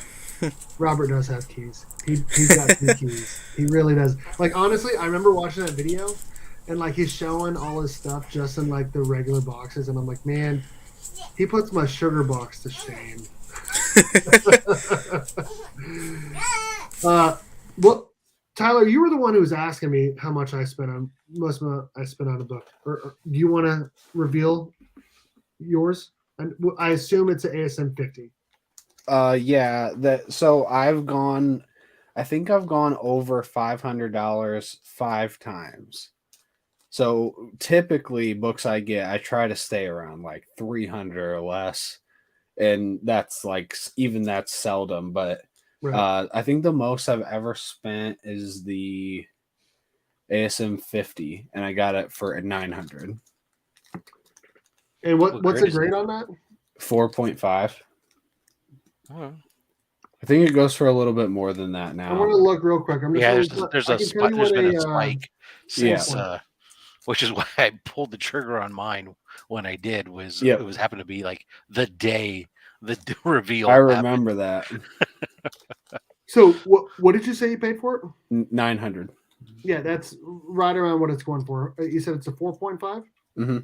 Okay, so I can't see all the grades because I don't go collect. I don't have a subscription. But a 4.0 FMV, so half grade less, 850. So it's still right around what you paid for it. So you were doing very, very well in that book. So that Mysterio one had to be up there, wasn't it? Yeah, I got that for $875. Okay. What are the other 3 books at over 500? If you don't mind me asking. What did I get? So the stimulus check last year, I got my legal burning book. What the hell is a stimulus check? And he doesn't even have any kids. And no kids, so I didn't get that extra kid money. Look at us all being transparent. Look at us. I mean, I know it's kind of like, I don't know, people don't really talk about how much they've spent. No, they don't. Some people are turned off by it, but I guess we're just kind of there in this conversation. Yeah, DJ Links doesn't talk about it. Reggie doesn't talk about. Well, DJ Links does, but he doesn't like to. Reggie never does. Reggie will never say it. So your ASM 50, I'm sorry, was what grade? 4.5. So, oh my God, yeah, it's gone up a little bit, Burke. So, see, there you go. The last 30 days, the average sale price was $1,380, with sales as high as $1,440, $1,320, $1,305. So, is that Go Collect or is that cover price? This is Go Collect. So I've gained 400 to 500 ish, but the thing is, to me, that I haven't gained money. I've I've prevented myself from spending that money. That's the way I look at it, because I'm not going to sell it. Yeah, so we can always talk about like what these books are worth, and that's fine. Yeah, But we're not selling these. Like no, we I don't like these care. books. Like The we'll AS sell all these books we don't care about. If, if the highest grade that you can get, basically spending less than $1,000 based on recent sales, would be a 3.0 maybe. Okay. Yeah, so I definitely did good for. I'd be looking at a 3.0. Pretty nuts. Yeah, I'm happy about that. There's a 0.5 on sale for 525. I got I got my Edge of Spider-Verse 2 first print for 500. That book is that book has gone nuclear. And I bought that raw and graded it, and it's double signed. So it's double signed, and it came back at 9.8. Tyler, I hate you. And I think I want to say that's around $2,000 now. Yeah, it's pretty up there. Maybe more than that. It has really gone up since that trailer. What is up? I also got my Spider-Man Noir #1 at 500 exactly. Nice. And I think that's all the ones I've spent 5 on. Is there a way to look up on Comic Link things that have sold? Because I can see what's for sale or going to be for sale, but I can't see like what has sold. Is there a way to do that on there? Anyone know? I don't know. I haven't used it. No, but I don't know. To answer your question, Burke. Yeah. What's my 5.0 going for? The fair market value is $1,200. There's a 90-day average. Nothing in a 5.0 has sold here, but 90 days. Back in November, there was a 1350.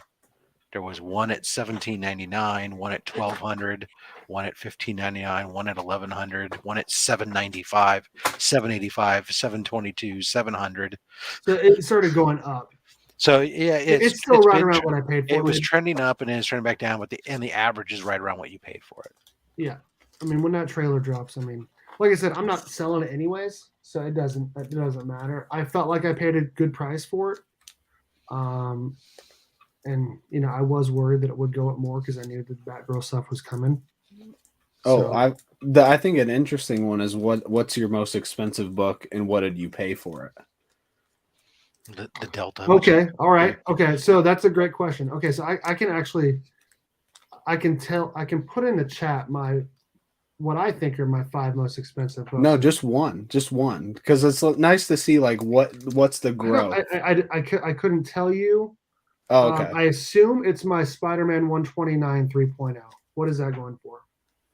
Oh yeah, that's probably. It's got to be. It's got to be. Yeah, that's one I've always kind of wanted, but I'm probably never gonna get it because I just don't want to spend what it's worth anymore. 3.0 Spider-Man 129. That's got to be my most expensive book, and then I'll tell you what I'm into the book for. 3.0 FMV is $1,300 with a 30-day average of $1,350. Okay, so that's right around. What's that? But you said what, a 3.0? Mm-hmm. Yeah. Oh, I'm sorry. It's $1,000 is the FMV. And interestingly enough, and this is where this stuff is weird, the 30-day average on that is $1,500, which is higher than the 3.5 or the 4.0. So it had a spike. Up? Probably had one big book purchased. Okay, so I'll just tell you, like that's okay. So we'll just say that's my most expensive book. Yeah, my collection.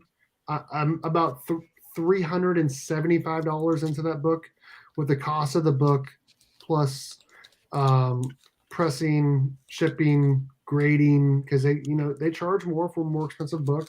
Mm-hmm. So about $375 into that ASM 129. So I'm about $1,000 on top on that. So I feel like I'm doing pretty good. But like I said, it's another book that I'm not. I actually really like the Punisher, so I'm not. Yeah, I'm not it's a great cover too. The yellow. Yeah, and honestly, when I bought it,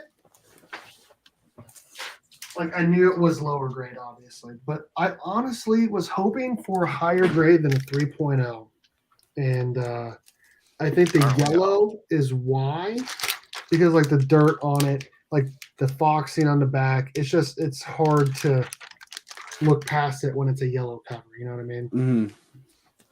I was hoping it'd come back at 4.0 because I have a 4.0s that look nicer than this, but I also don't want to take a chance of it going down.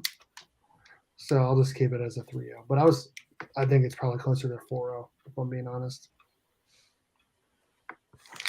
So what's your guys's then? Anyone? Dan, Robert, Rob? No, I tend to just mainly collect lower end like valued books, but wound up buying this variant of Star Wars High Republic one raw for only like $10. And nice! It's signed too. And then wound up getting it signed and yellow labeled at 9.8. Yeah, that looks great. Put that up again. I remember you doing a video involving this. The Hans cover, I think. Yeah, mine's at CGC for the pre-screen right now.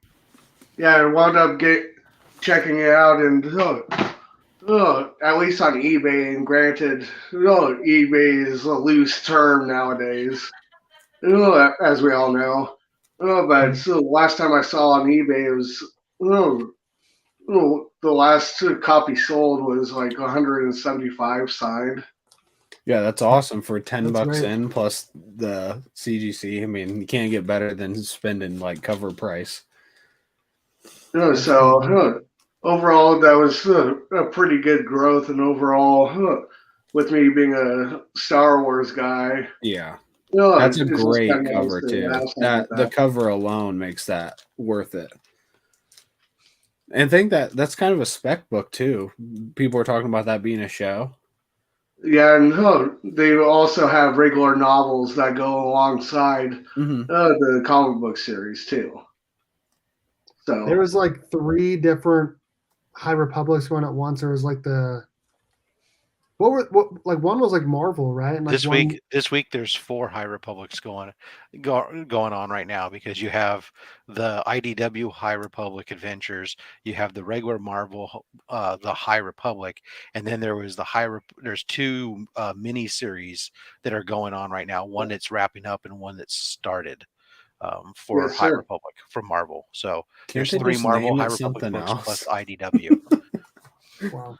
And Star Wars books are insane because you got all those. Then you still have the Darth Vader book, the Dr. Aphra book, the Bounty Hunters book, and the Crimson Reign story that's going on right now. Yeah. And those series currently, speaking, are taking place between episodes 5 and 6, right, as of right now. Oh, that's right. The new episode drops tomorrow, right? Yeah, it drops in like 3 hours. Sweet. I'll watch that first thing in the morning. A lot of fun having Wednesdays off, right, your work? I would love to have Wednesdays off forever. I just keep checking my email because like my daughter's school has not canceled for tomorrow, while like everyone else has, and like my school canceled for tomorrow at like 4:00.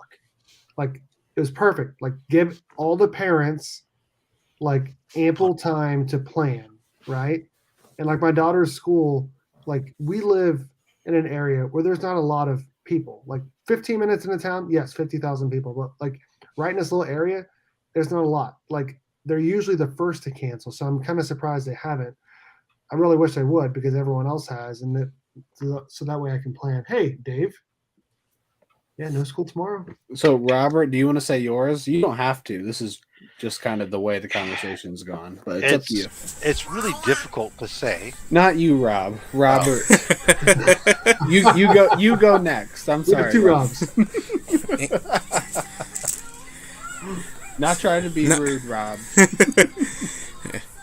Honestly, I didn't even hear the question. I have the daughter right here, so I didn't even hear what the question was. What's your most expensive book and what did you pay for it? Like, what's the most expensive book in terms of what it's worth versus what you paid for? So I would have to say Ultimate Fallout 4s right now, because I actually paid cover price for those for my LCS. Oh my god! Hell yeah! Yeah, those would be my most bang for my buck, honestly, in my whole collection. That's amazing. especially right now. So It doesn't even matter the grade. It really doesn't. But what are the grades for them, would you say? I would say they're 9.8s, 9.6 candidates. Honestly. Yeah. Oh, Why would you not grade those already?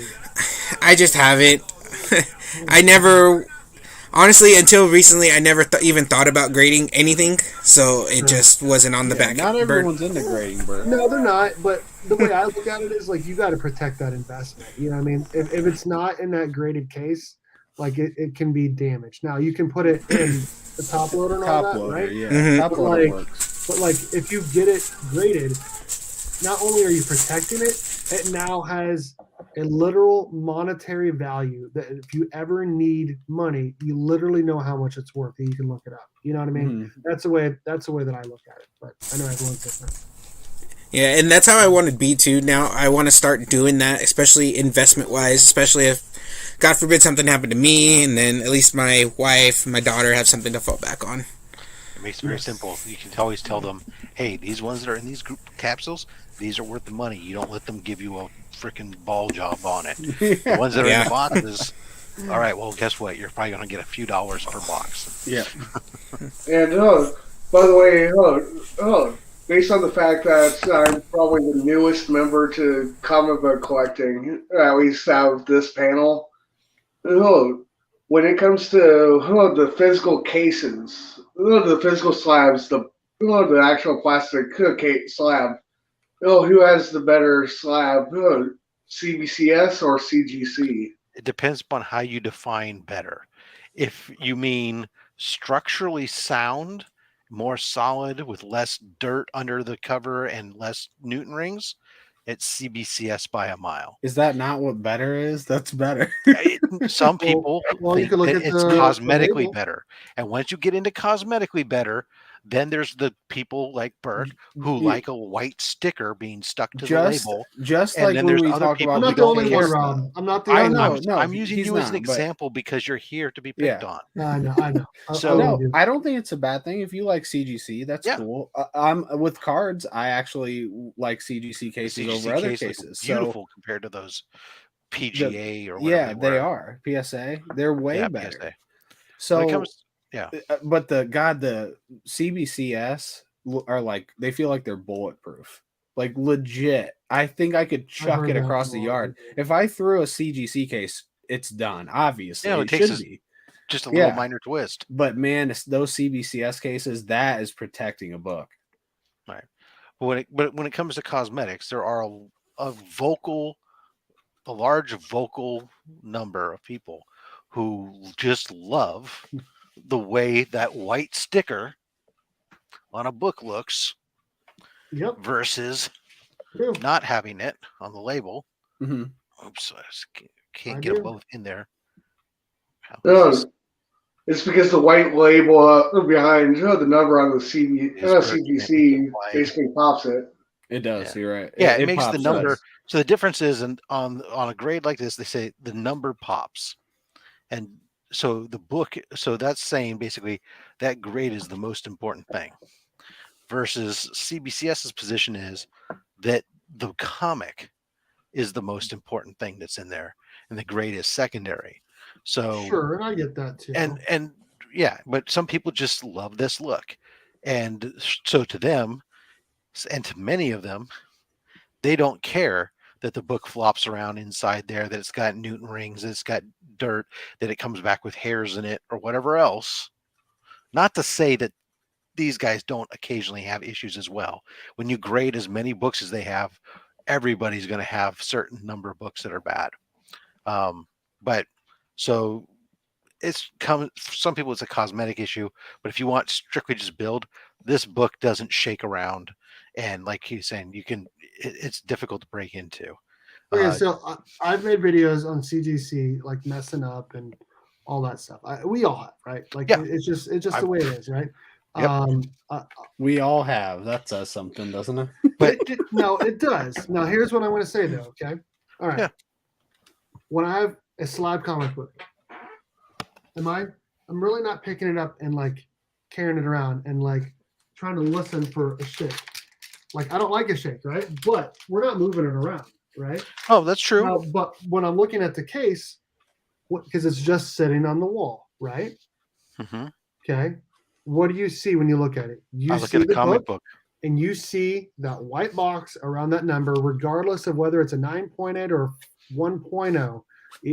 It highlights a grade whether you want it to or not, and it's up to you to decide what if you're okay with the grade it is, and if you're okay with it being highlighted. For me, I like it being highlighted because not only does it highlight the grade also highlights the book. They like highlight each other together, and that's why I like the way it looks, because it together displays better and looks better. It's more pleasing to the eye together. It looks better to you. It does look better to me. And also Right. the font Mm-hmm. on the label is significantly better than the font on the label for CBCS. I don't think there's any debate for that, right? The font on the label for CBCS is trash. I don't know. They read the same to me, but it's a completely different font. But I mean, look, a lot of people do definitely like the CGC label better. Enough so that, as Mark Spector's calling out PGX does as much as they can to make their label look like the CGC label, including a white square and everything. Why wouldn't you? If you're third, why wouldn't you do that? Well, right? They've been doing it since they were born, right? Because they Sure. originally used to call themselves CCG, and their labels and everything looked exactly like the CGC ones for so long, and they got called out and had to change their name. Now, I have significant books that were graded with PGX. I have over 200 and something PGX slabs. So first and foremost, if somebody hears me say something negative about PGX, understand it comes from a place of experience and not just somebody who hates on PGX, right? I've actually defended PGX extensively on my videos at times. I just personally don't use them anymore. CBCS only costs $3 more for a modern book to have it slabbed. This case is far better. In my opinion. PGX, when I was using them as my primary grader, it's safe to say that about 15 to 20% of my books had to be reworked because of issues with the cases being warped or misspellings and stuff on things, or books coming back graded in such a way that they were so off of what the grade assigned that I could not, in good conscience, have that slab in my inventory thinking that someday I'm going to try to redo it. I mean, I had books that were graded at 10 that came back and they had bent the corner while trying to encapsulate it and stuff, and they released it out as such. But again, they still look good when I hang them on the wall. They look good even if the case is not as solid. They do offer the fastest turnaround time by far, and they're one of the cheapest. So if you were looking to have your books graded and encapsulated to hang up on your wall or something for your personal collection, I didn't have any problem with PGX from that aspect. I only recently started having an issue with some of the practices of PGX East, and that's just simply the fact that they're selling books that they grade. So, and that's no longer makes you an independent grader. Gonna show the EGS book that says it's Morphin time. Yeah, we've seen that. EGS, I tested them. I don't dislike them at all. I just don't care for their slab right now. Until they get a new slab, and they're not using the do-it-yourself with the hinges on top. Also, the thickness, or rather the thinness of their slab. In the 5 books I sent to them to test, grade them before I recorded a video on them. Every single one of them came back with extensive Newton rings because the book the 2 different plastics get pressed together because it's such a thin book. But so, Rob, now do you want to say what's the most expensive book in your collection and what you paid for it? You can do another. You can do like paid and work. You can just of ones that I since there's no updates to CLZ on pricing in a while to be able to quickly look at my stuff, it still reports that that same book was was the highest valued at the time. But there's several books, like I said, my 9.6 Buck Rogers Golden Age book to the right buyer is going to eclipse that any day of the week. But if I just put it out there in general, probably not. So that Batman Adventures 12 is technically, from what you could quickly assess, probably that one's the highest value. That, and then right behind it is the Ultimate Fallout 4. Okay. Well, what do you pay for that one? $350. Oh yeah, that's what I paid for mine. Yeah, and it was already signed by Clayton Crane. Oh, and now mine's wow. And since then, I've had it cracked and then signed by Bagley, and then it sat here for another 2 weeks before I just cracked it and sent it in again for a third signature. Bendis. Wow, that's cool. Either way, gentlemen, I gotta get going. I'll see you all later. Thank you for having me on, Burke. Absolutely, man. I appreciate you coming on, Dan. And you have a good night. And enjoy going to the comic book store tomorrow. Oh, you too, if you happen to make it out of the snowstorm. I ain't going anywhere. If I don't cancel my daughter's school, I'm just gonna tell her, well, you ain't going to school today. Yep. Snow day at home. Yep. Either way, have a great night, folks. Yep. Later, brother. See you then. So I guess I'll say mine now. I think my most expensive book is my Invincible 1, 9.8. It's got to be. Like 90% sure of that. And Rob can check out what the value is. I want to say it's around 3,000. What? And I'm not exactly sure. It might be less. Might be 25. Well, no, I'm just thinking to myself that why it's not that old of a book. This is why there's problems. There's like right around 10,000 copies in existence. So it was like a very low print book, and I paid $400. Wow, you are doing very well on that, dude. But I don't know how much it's worth. Rob's gonna confirm here in a second. 9.8. 9.8. So this is one of these ones where it's very weird. Mm-hmm. So the FMV, for some reason listed at 3,800. Mm-hmm. The actual 90-day sales is $19.95. That's a weird. Well, that's all over the place. My guess is if I were to drill in, hold on, there's one anomaly that's throwing everything off. Let me take a quick look. This is probably a Dave said last sale was 3,600. There you go. There's a 3,500. There's a 3,899. There's a whole bunch of. There's even one as high as 6,000. But you know what? I think there's something.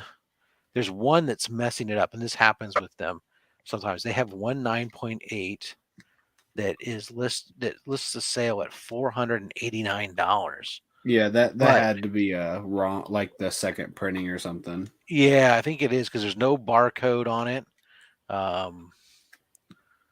It's a because there's no way. Image Comics 103.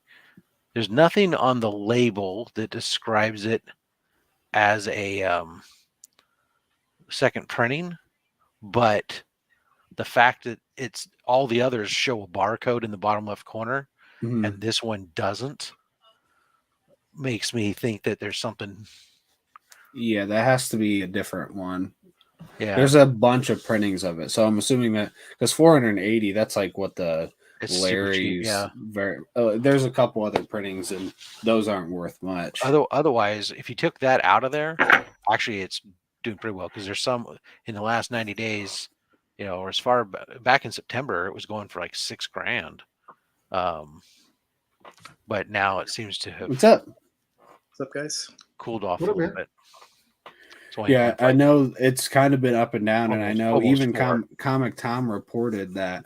I think it was right after the show that there were two sales of like 7,000, and both of them were fake bids. Oh yeah, there's one listed here that shows 7,500. Yep, that was fake. So really, it goes for closer to 335. Yeah. So that's definitely my biggest gain, and that was purely off my love for reading it. I finished reading it and I bought it that day. That's awesome, dude. That's only 307 on CGC census. Jonathan, you want to play this game? He jumped right into the deep end of it too. Yes, he did. I don't know. As far as I would say, like, I have 4 comics that I would say have been like my best investment. So, paid $1 for this in a garage sale. Oh, Nice. Hold on, let me put that back up. Yeah. Hell yeah! It's a That's $500 book and a 9.8. Yep. Mine's off being signed. Oh, $15 in the back bin. Nice. What grade is that? $15 in the back bin. Oh my Newsy. god! Look at you! Look at you! You can see that price there. Yeah. $99 shipped. 2018. 2018.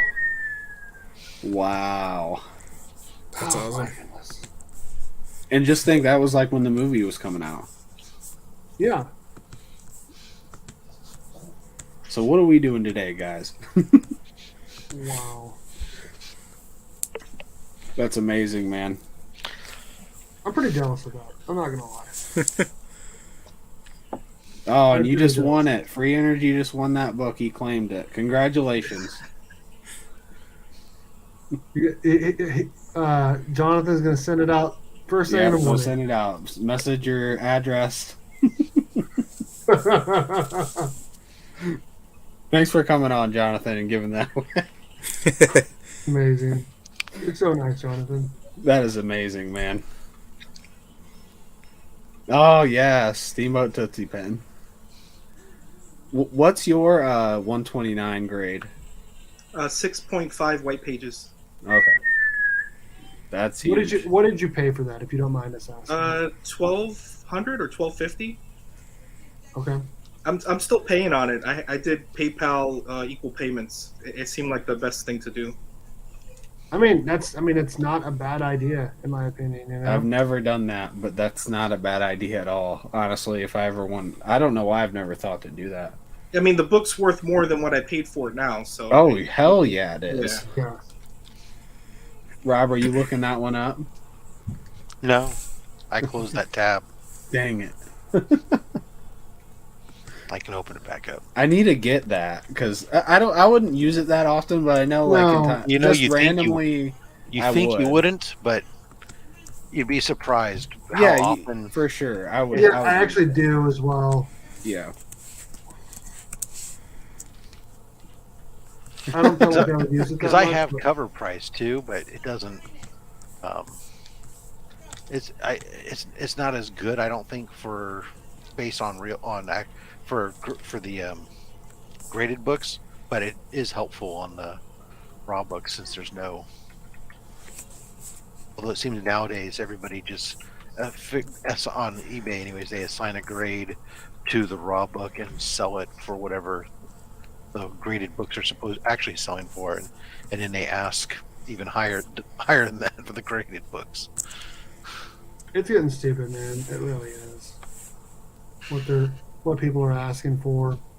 Like I Yep. said, like you have to really be diligent and pay attention. That's where these things come in handy to know where they actually sell for. Mhm. It's also why more and more I find myself looking at raws and or you're trying to find those right auctions that go that start low and are close to ending and end in the middle of the day or the middle of the night or whatever. Right. All right, we said it was a 6.0? 6.5. 6.5. All right, the 30-day average on that is 21.89 Yeah, with- you won on that with a- one big with a- time. with a fair market value overall of 21.50.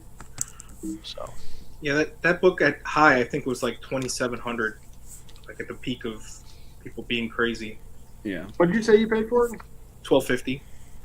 Jesus, dude. You are doing well. I remember you messaging me when you got that, right? I got that. There's a Saying that you had just got it. Yeah, I did good on my Secret Wars 8. I think I paid $330 for a 9.8.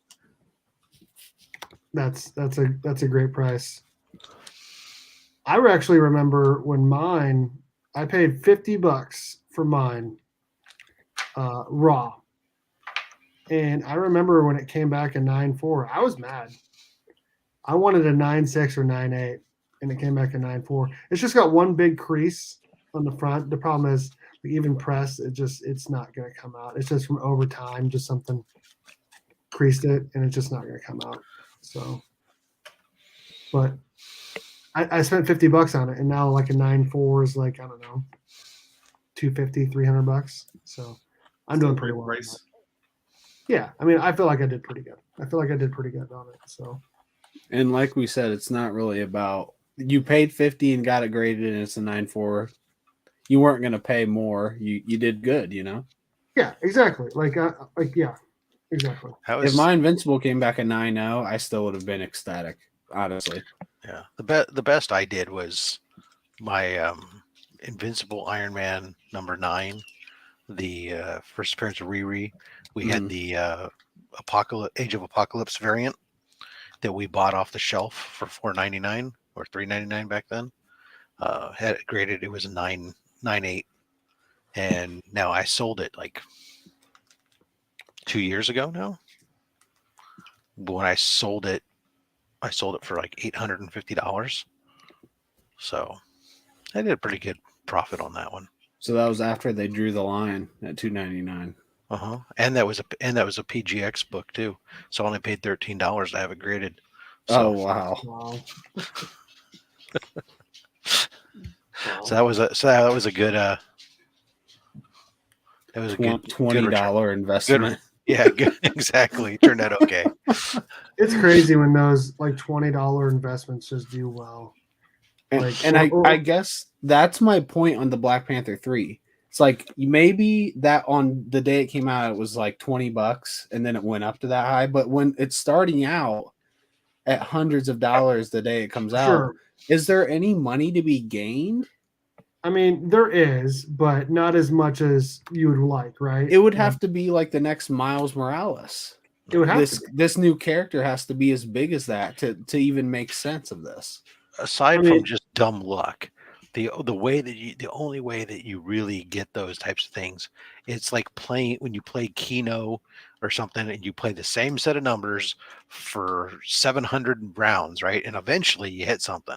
So it's like that's your like weekly pull list, right? You have your books on your pull list and you just get over and over and over again. And eventually they'll introduce somebody and then you got that one book that you got. That if you try to play the spot market, it can be very difficult to get. You're going to probably get a lot more misses than you do hits, unless you really know unless you're able to turn around real quick and take small, but you're not going to get that big gain, right? Usually. I mean, you're just not. Yeah, and like you said, it's if you play the same thing every time, sure. It's like if you get every single indie title #1, eventually one of them is going to pop, right? But how much have you spent overall on all? Exactly. But what we're talking about, like the next Ultimate Fallout 4, you're talking about not just a flash in the pan pop, right? Because a lot of the indie books, and not all of them. I mean, Tyler's got the example there with Invincibles right now. It is really rare, the indie books for sure. Yeah.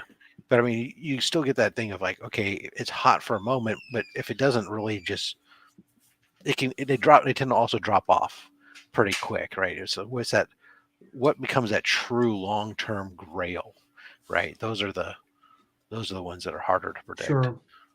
I agree with that. Just depends on what you're after. Yeah, absolutely. Absolutely. Southern Comic Geek, what is going on, brother? When you just got in here? Yep. That's it. I'm probably gonna get out of here pretty soon. We've been live for Pizza, a little bit. squirtle. Dale's been dropping links to everybody's channel. Thanks He a has lot, been. Dale. Dale's a great supporter of this community, and he's got a great channel as well, and does unboxings and whatnot.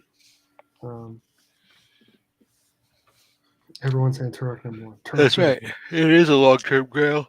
I don't think Very Southern Comic long-term. Week has any. You're gonna have to find some, Jason. I don't have one. I can tell you that. Talk I to don't have Kyle. one. Talk to Kyle.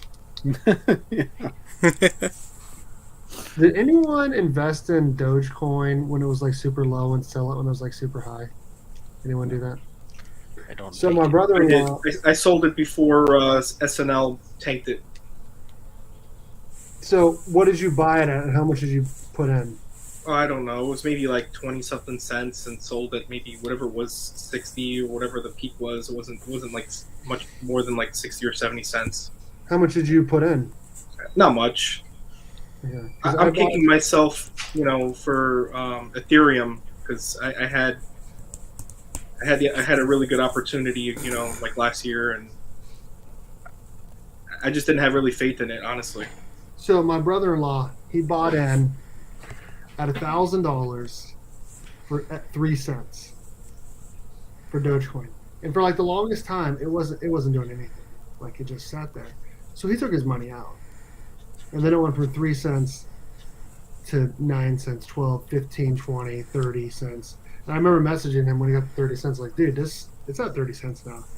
He was so mad because he could have turned 1,000 into 10,000, right? And then it went to 70 cents. You know what I mean? Almost 70 cents. So he could have made, $20,000+ if he would have just kept it in there. I should have done that. I did buy in at 3 cents, and I put in $50. And when it got up as high as it got, I think I want to say I sold it like 60 something. I got $300, and then I kept in $50 in there as well. So I actually still have money in Dogecoin. So I kept the amount that I put in, but then I made a decent profit, $300 or $400. It was somewhere in there. So I did pretty well overall. But I wish I would have done 1,000 and then kept it in there. But it's hard because like the higher amount you put in there, it's like the more risk you have, right? And it's like let's say it would have went to I bought in at 1,000 at 3 cents, and then at 6 or 7 cents, I'm like, oh man, I just made a quick 1,000. Like, why don't I just take it out now? So I don't know if I would have been as patient. I think we all know how it works, Bert. I played that a lot in this Major game, dick. but I played it with hard currencies in silver and gold, and not with freaking make-believe money. Right. I mean, a lot of people are doing that right now. Gold is going for crazy amounts. It feels like. Yeah, most of my stuff was done in silver because I just only from the standpoint of I used it for two different things. One was always had having some on hand for when all hell breaks loose. It's like it's a lot easier to buy and trade stuff with silver, which was only worth at the time it was like around $12 or $13 an ounce versus gold at 4,000. Also, when you buy $500 worth of something, I like having several pounds of something instead of like, okay, you spent $500. Here's a couple grams. like to feel like I got something in there, But now, we just buy it at 12 and sell it at 38. I really wish they would just cancel tomorrow. I just still haven't done it. Yep. I keep waiting and waiting and waiting. Not only is silver, very stable, it's also undervalued compared to gold, tremendously. Sorry, talking to Mark. I think Scott's into that kind of stuff too, isn't he? Yeah, so a lot of times He's into the everything. Russians apparently are into it. Yeah. Just block them. I don't know why Burke has so many friends like that dropping their link like that. They are what they are. Yeah. I always click on them and it takes me to these weird sites. And then your machine starts running slower. Yeah, it's weird. It is weird. Next thing you know, the FBI are knocking on your door saying that your computer's been used to. Yeah, and I'm like, it was Used to Burke. what? It was Used to Burke. what? I don't know. I don't know where I'm going with this. Jesus To buy Christ, Bert. plutonium.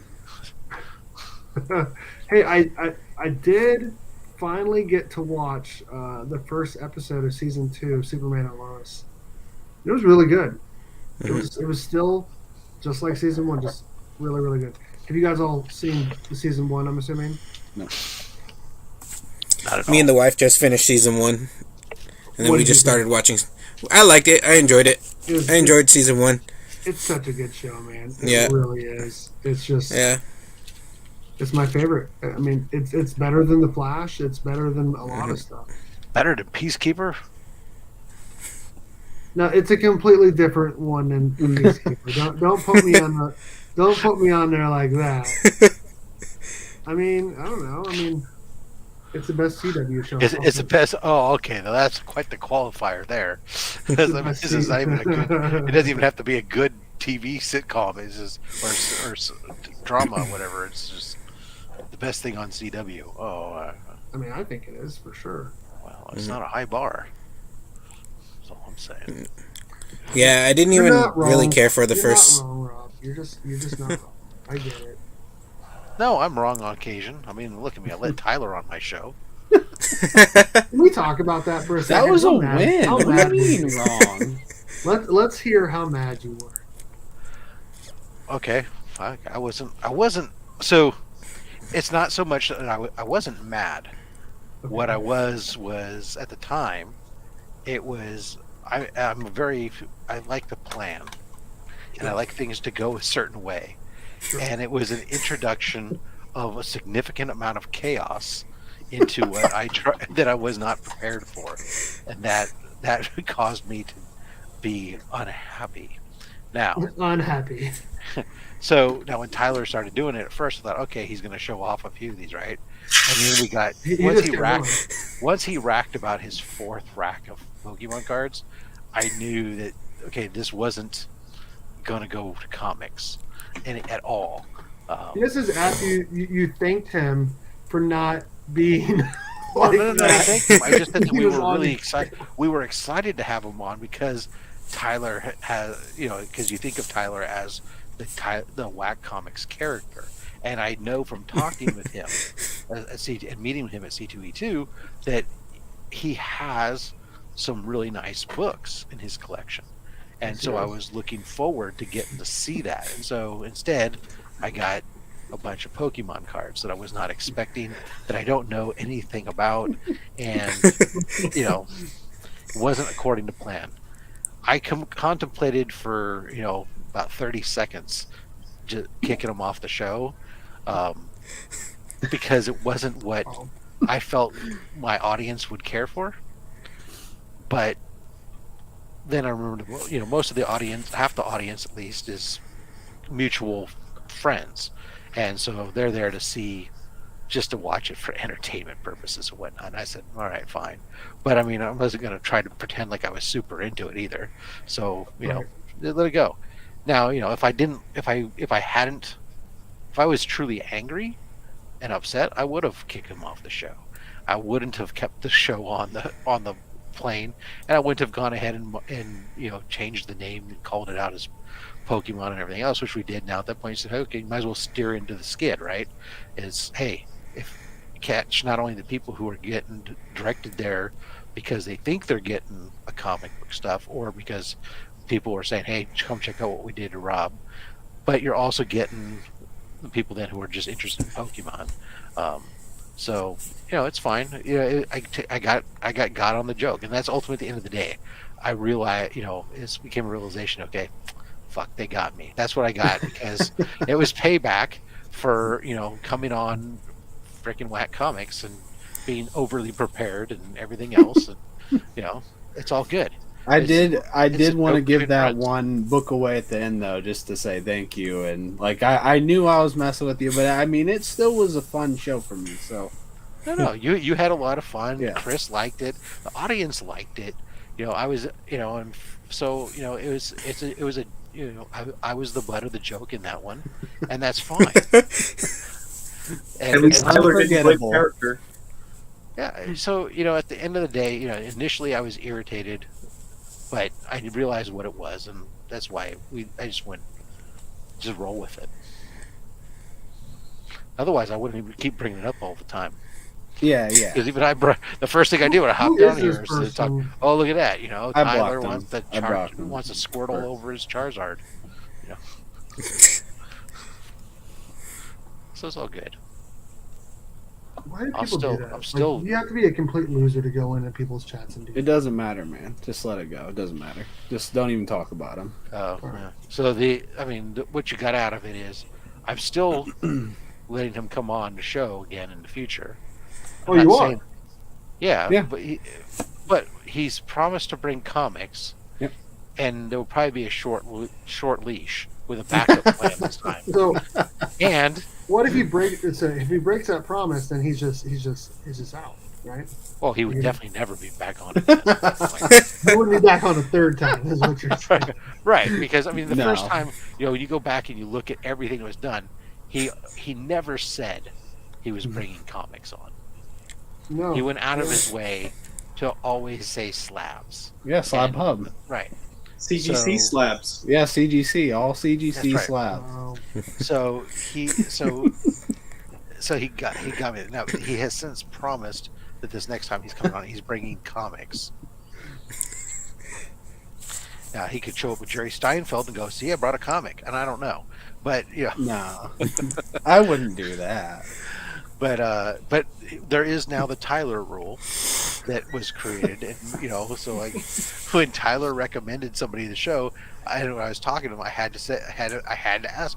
Now Tyler recommended you. We have to make sure we're clear here. We're talking about comic books. Yeah, Tyler's the reason for many rules. How does that make you feel, Tyler? Probably including the 15. How does it make me feel about what? The Tyler rule. But he's about referring to it as a Tyler rule. About everything happening exactly as I planned. I feel great. Oh boy. Oh, I love it. I absolutely love it. It'll be a 15-second lag. Oh yeah, that'd be nice if I could have the old radio dump button. I'm surprised that doesn't exist. They really should here There on should be. StreamYard. Oh, we need to tell Chip. What? We need to talk to Chip? Yeah, we need to tell Chip. Chip, anything wrong with YouTube, we need you to fix. We need to fix StreamYard. Give us a dump Yeah. button. Yeah, basically. Yeah. Well, guys, we've been live for like 2 hours and 20 minutes. I was originally just planning to just go live for like an hour. And we just kept talking, and Tyler was adding some great questions and commentary and all that. And you guys all showed up, and all I had to do was just complain about no one showing up, and then everyone showed up. Oh, it was a fun time. It was a really, really fun time. Slab Hub part has Tyler? PT. Post Tyler. Oh. Yeah. Oh, post Tyler. Okay. So stupid. What are you guys doing on your channel coming up? Like, what's what are you guys doing? You get Slab Hub on Saturday? Oh yeah. We got tomorrow or Thursday. There's a small CGC unboxing, and then Saturday we Slab Hub with Remy Q, baby. Remy Q, baby. Nice. Jonathan, what do you got going on? I know you got some eBay purchases that you did recently, and cracked case. Yeah, I got a book from Mark from his 1,000 subscriber giveaway that came in. That's probably about it right now. Robert, you doing anything on your channel coming up soon? I plan on recording maybe a video tonight or tomorrow on something I don't know yet. I'm kind of just gonna wing it. It's been a while since I did a video. I know the last video I was gonna do was a con video, but I didn't end up going to that because we ended up getting sick. So probably gonna try and do something this week since I'm off. Let me see that Mighty Morphin number 0, 1 of 100, if you have it near you. Yes, right it's there, right man. behind me. Right behind him. It's been in the back. Boom. Rocking the shirt. Got the 1 of 100. Hold on, let me just throw this up in there. Oh yeah. That's awesome. that you should get signed and graded, or just graded. Oh yeah. Because you got all the other ones signed, right? Like, which ones are you missing? Yeah. I'm missing I have the Green Ranger helmet now that I got a few months back. So I have the Green Ranger and the White Ranger helmet now that I need to get signed eventually. And then the only other Ranger I'm missing is just Johnny Young Bosch. And Amy Jo. Oh yeah, possibly working with one of those coming up soon. So at least that's what I was told from someone that wants me to work with them. So we'll see if it happens. I love it. Sure. That'd be cool though, for sure. Yeah, I mean, I would poop a brick if I got to work with her and then the other people. Poop a brick. Yeah. Tyler, what do you got going on your channel coming up? You got anything tomorrow? I'm probably going to be shoveling tomorrow all day. And then Thursday, I think I'm going to be maybe jumping on here to review maybe just shoveling some more. Yeah. It's a Thursday night chat. You going to come on? If it works out, I'm pretty sure I should be able to come on because I think my whole city will be shut down. And as long as I have power. So, we'll see. Sweet. Would love to have you on, man. Yeah. I don't think I'm gonna have a video tomorrow, but I should have the Thursday night chat this week. I should have a couple top 10 videos coming out. One for sure. I didn't make a top 10 for January. I'd like to still do that, even though it's past January. So I might still do that. But I'm definitely gonna do a top 10 Batman comics in my collection, just because I feel like that'd be a fun video to make. So. Along with the Thursday night chat, and then we'll see what else happens. I don't know if I got anything coming in the mail or not. And then maybe if I don't hear anything from that one online retailer, I guess there might be something coming with that. Like I said, I don't want to do it, but maybe it needs to be made. Who knows? I don't know. Just for them to finally respond to you, something that needs to probably make it. I could give them longer than a week, but at this point, it's been 6 videos plus a month plus. Sorry, not 6 videos. 6 messages plus a month. You know what I mean? So it's like they've had ample time to respond and just say, "Oh yeah, sorry, I've been gone," or whatever. Or just say, "Hey, we just decided not to send you anything." Like what? Just something. Like just respond to me some way is what I want. I don't know. Maybe I'm asking too much. I don't know. Responding to customers in a reasonable amount of time is apparently a very difficult thing to do. And it's not like I'm messaging, like, what's the right way to say this? Like the person I'm talking to is like pretty high up. You know what I mean? Like this person is not a regular employee. Like this is like one of the owners, from what I understand. So. The last message I got from them was November 17th. And it says, "Hi, Steve, please ship it back to," and then their address. And then it says, "We will reimburse you for your time and shipping via our gift card program." I have not heard back from them since. That's just, I don't know. That's crazy to me. But whatever. That seems pretty much like the battle I have going on with an online collectibles retailer I placed the order with in October 2020. My God. And 2 Christmases have gone by and I still don't have the product. And they told me... What is it? It's some Star Wars Black characters. They were pre-orders. So what are you going to do? Well, so what I had written to them multiple times, and every single month they would sit there and tell me, "Oh, it's shipping next month. Oh, it's shipping next month. Oh, it's shipping next month." So finally, after a bunch of this, and I sent them a message pointing out the fact that, or saying that I didn't want to wait any longer, and I'd like a refund. To which they replied, "Oh, we're very sorry that for your inconvenience, but we don't refund pre-orders. That's our policy." And I said, Well, that's very interesting. However, and it's nice that you have a policy. However, your policy does not supersede FTC rules for selling on the internet, which state that you have to ship within 30 days of a promised ship date, or in the absence of a ship date, it's assumed that you're going to ship within 30 days. And then if you don't, you have to, after 60 days, you have to ask my permission to keep the order open and for me to wait, and must continue to follow up. So what do they think about that? They never provided anything. Their long story short is they stopped answering me after that, and I've continued to send messages every 2 weeks after that, let them know that, hey, I'm sure you've checked with your legal team and your legal team has told you you're wrong, etc., etc.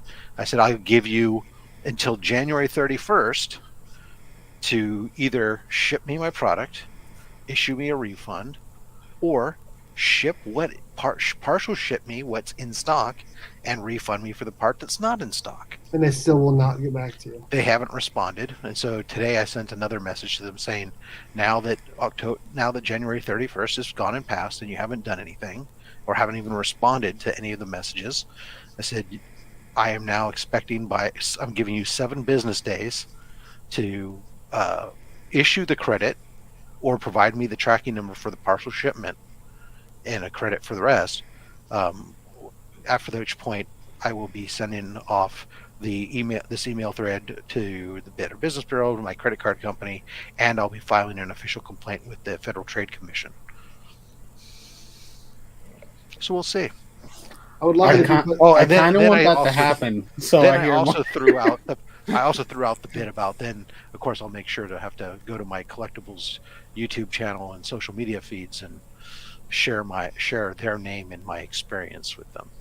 I would love to hear in the private chat at least who this online retailer is. Sure.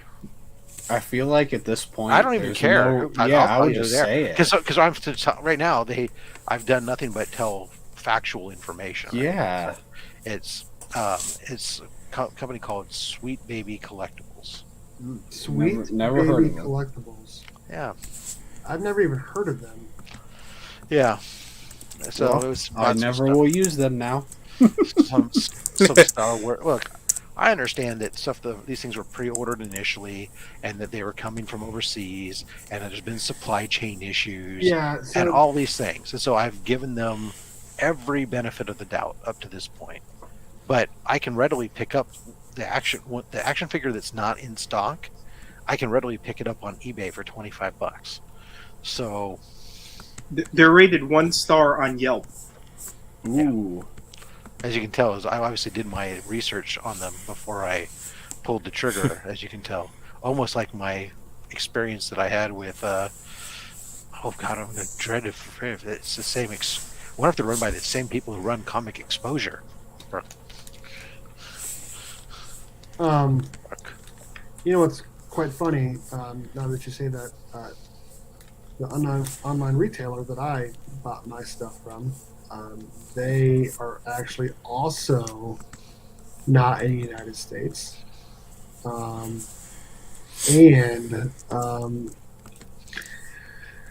I actually bought something else from them. I pre-ordered a 9.8 in January of 2021.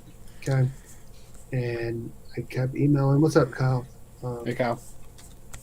And Nut kept saying, "Oh yeah, they're behind on stuff. We'll get it to you." And then like June or July, like I messaged again. I'm like, "It's been 6 months. Where's my stuff at?"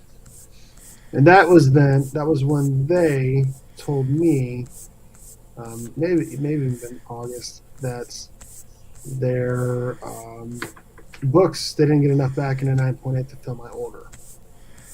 So not only did I not get what I wanted, they didn't even communicate that with me. I had to find out myself from emailing them multiple times. So they did give me a gift card for more than what I had purchased, which was great, right? That's awesome. I still didn't get what I wanted. Okay, so I had to get other stuff. And it came in, and then you guys saw the last round. It came in damaged. And I mean, it's not damaged. The case, it's the CGC's fault, right? But like they sell it, okay. And so like it's up to them to make sure when it comes back from CGC. Okay, would a customer want to buy this? Would they want this in their collection, right? So I got it in, and I'm like, this isn't right. What can you do? And they said, well, we'll ship this other one to you, and if you ship it back, then we'll give you the gift card program stuff. And then I just didn't hear anything back. Like I said, for 6 messages now, over 2 months. So it's just the whole ordeal. And now it's February of 2022. So this is the whole ordeal is taken over a year. Like not as bad as Rob's, but you guys get the picture. So I don't know what to do other than just give them a little bit more time, and then if they don't do what I want, then I guess I'll have to do something else. What is that noise? Oh, that was probably me. My bad. He's working on something. So I don't know. So Rob, would you even be able to do anything with your credit card company because of how long it's been? I think you can. I mean, because I have all the correspondence, which last correspondence from them was only a couple weeks ago, where they admitted that they haven't delivered the product yet. So you would be able to do something. Potentially, I hope. Okay. Now the hard part, now I just realized the other day, or this morning when I was looking at it, is that the credit card number that they had on file that they charged me on, that credit card's the number has been changed because that card was compromised. So I don't know if they can refund directly back or not, but I don't know. Maybe they could. If they can't, then they'll say we try to refund it, but your card's not working. Would you have something else that we could do? And then at that point, then you know that they're trying, and then you can say, yeah, actually that card has been compromised from online stuff. Here's a new card that is. They may not be able to do that but it doesn't matter. We'll see what happens. I mean, how much, if you don't mind me asking, what was it? A lot? Was it a decent amount of money? It was like maybe $45-$50. Okay. It's 2 Star Wars black figures. Okay, so that's actually how much they owe me from shipping that stuff back to them. So we're basically the exact same. Mine was like $46.70 shipped back to them that I'm supposed to get a gift card for. Or just give me the money. Like at this point, I'm just like, just give me my money that I shipped it with, So. Well, I mean, they did offer to refund my money, but they want me to accept like a 20% restocking fee for a product that they're not restocking because it's not in stock. Unreal, man. Unreal. I used to work in sales, and I can tell you that's not right. That ain't right. There's not and now that John mentioned, I'm like looking, there's not anything over 1 star on these guys. So it's pretty bad. And it's all the same stuff. It's like placing back orders for this stuff and not being delivered, and them refusing to cancel orders unless you take a 20% discount or let them keep 20% of their money. That's a great business, man. You could just try to sell stuff and not actually get anything ever in until people ask their money back, and then you tell them that they got it's a 20% cancellation fee. So if people don't know what else to do, they just accept that. Yeah, it really is. You just made money for doing nothing. That sounds imagine selling like for like American Greed. Yeah. Sounds like selling those big statues for like most of $600, $700. They do that. They do like non-refundable 10% or whatever, and just never deliver. Yeah, what's interesting to me is some of these people who have placed like multiple orders with them, and they're still waiting for this. Like, God, you know what? If it's somebody new like this, I'm being like, why would you go back and place additional orders and hopes that you've ordered more stuff? Okay, then what the heck? Let's give you something. Maybe they're doing it because it's like a hot book or something, and they're like, oh, that's the only place that has it or something. Who knows? I don't know. I mean, it's Who knows? I know that's how my one of the companies I used to work for, they used to do stuff. Oh, our manufacturers in China aren't producing our product. Let's just order more and see if that gets them to produce our product for us. And next thing you know, why do we have 7 years worth of inventory on order? And they won't cancel our orders. I'll tell you what, I liked that my work canceled tomorrow, so we could have done this late live stream. This was fun. Yeah, it's fun to just chill and just talk about random stuff and talk about how much money we spend on comic books. It's a rare conversation, honestly. A lot of times people don't say it. You want to know how I'm not worried about it? Because my wife does not watch my videos. Oh, I'm not worried about it because my wife doesn't watch your videos either. My wife only likes Pokemon, so she only watches Rob's channel. Oh, that's I am the new destination for the Pokemon community. Yeah, you are. You really. My are. videos make them squirtle all the time. Your videos make them squirt? Is that what? Squirtle, yeah. Oh my goodness! All over that Charizard. Oh yeah. Oh my goodness gracious! You think about Mewtwo? No, it's all about the Mewtwo. I don't know what the fuck I'm even saying. It sounded good though. Tyler, thank you so much for coming on for 2.5 hours and chilling and talking comic books. And Robert and Rob, and Jonathan and Dan. I appreciate you all for coming on, and everyone in the chat as well. This was a great time. Make sure you guys check out everyone else here that's on the screen because they are all family tier members. Are entered to win the monthly Burke Box, sponsored by the 616, which I actually just talked to today. We're going to be getting some more exclusives in the future here. Some new ones to be putting in the next couple of months Burke Boxes. So thank you again to the 616. Thank you to these guys for sponsoring the channel by being a family tier member. Again, they're entered to win the monthly Burke Box sponsored by the 616.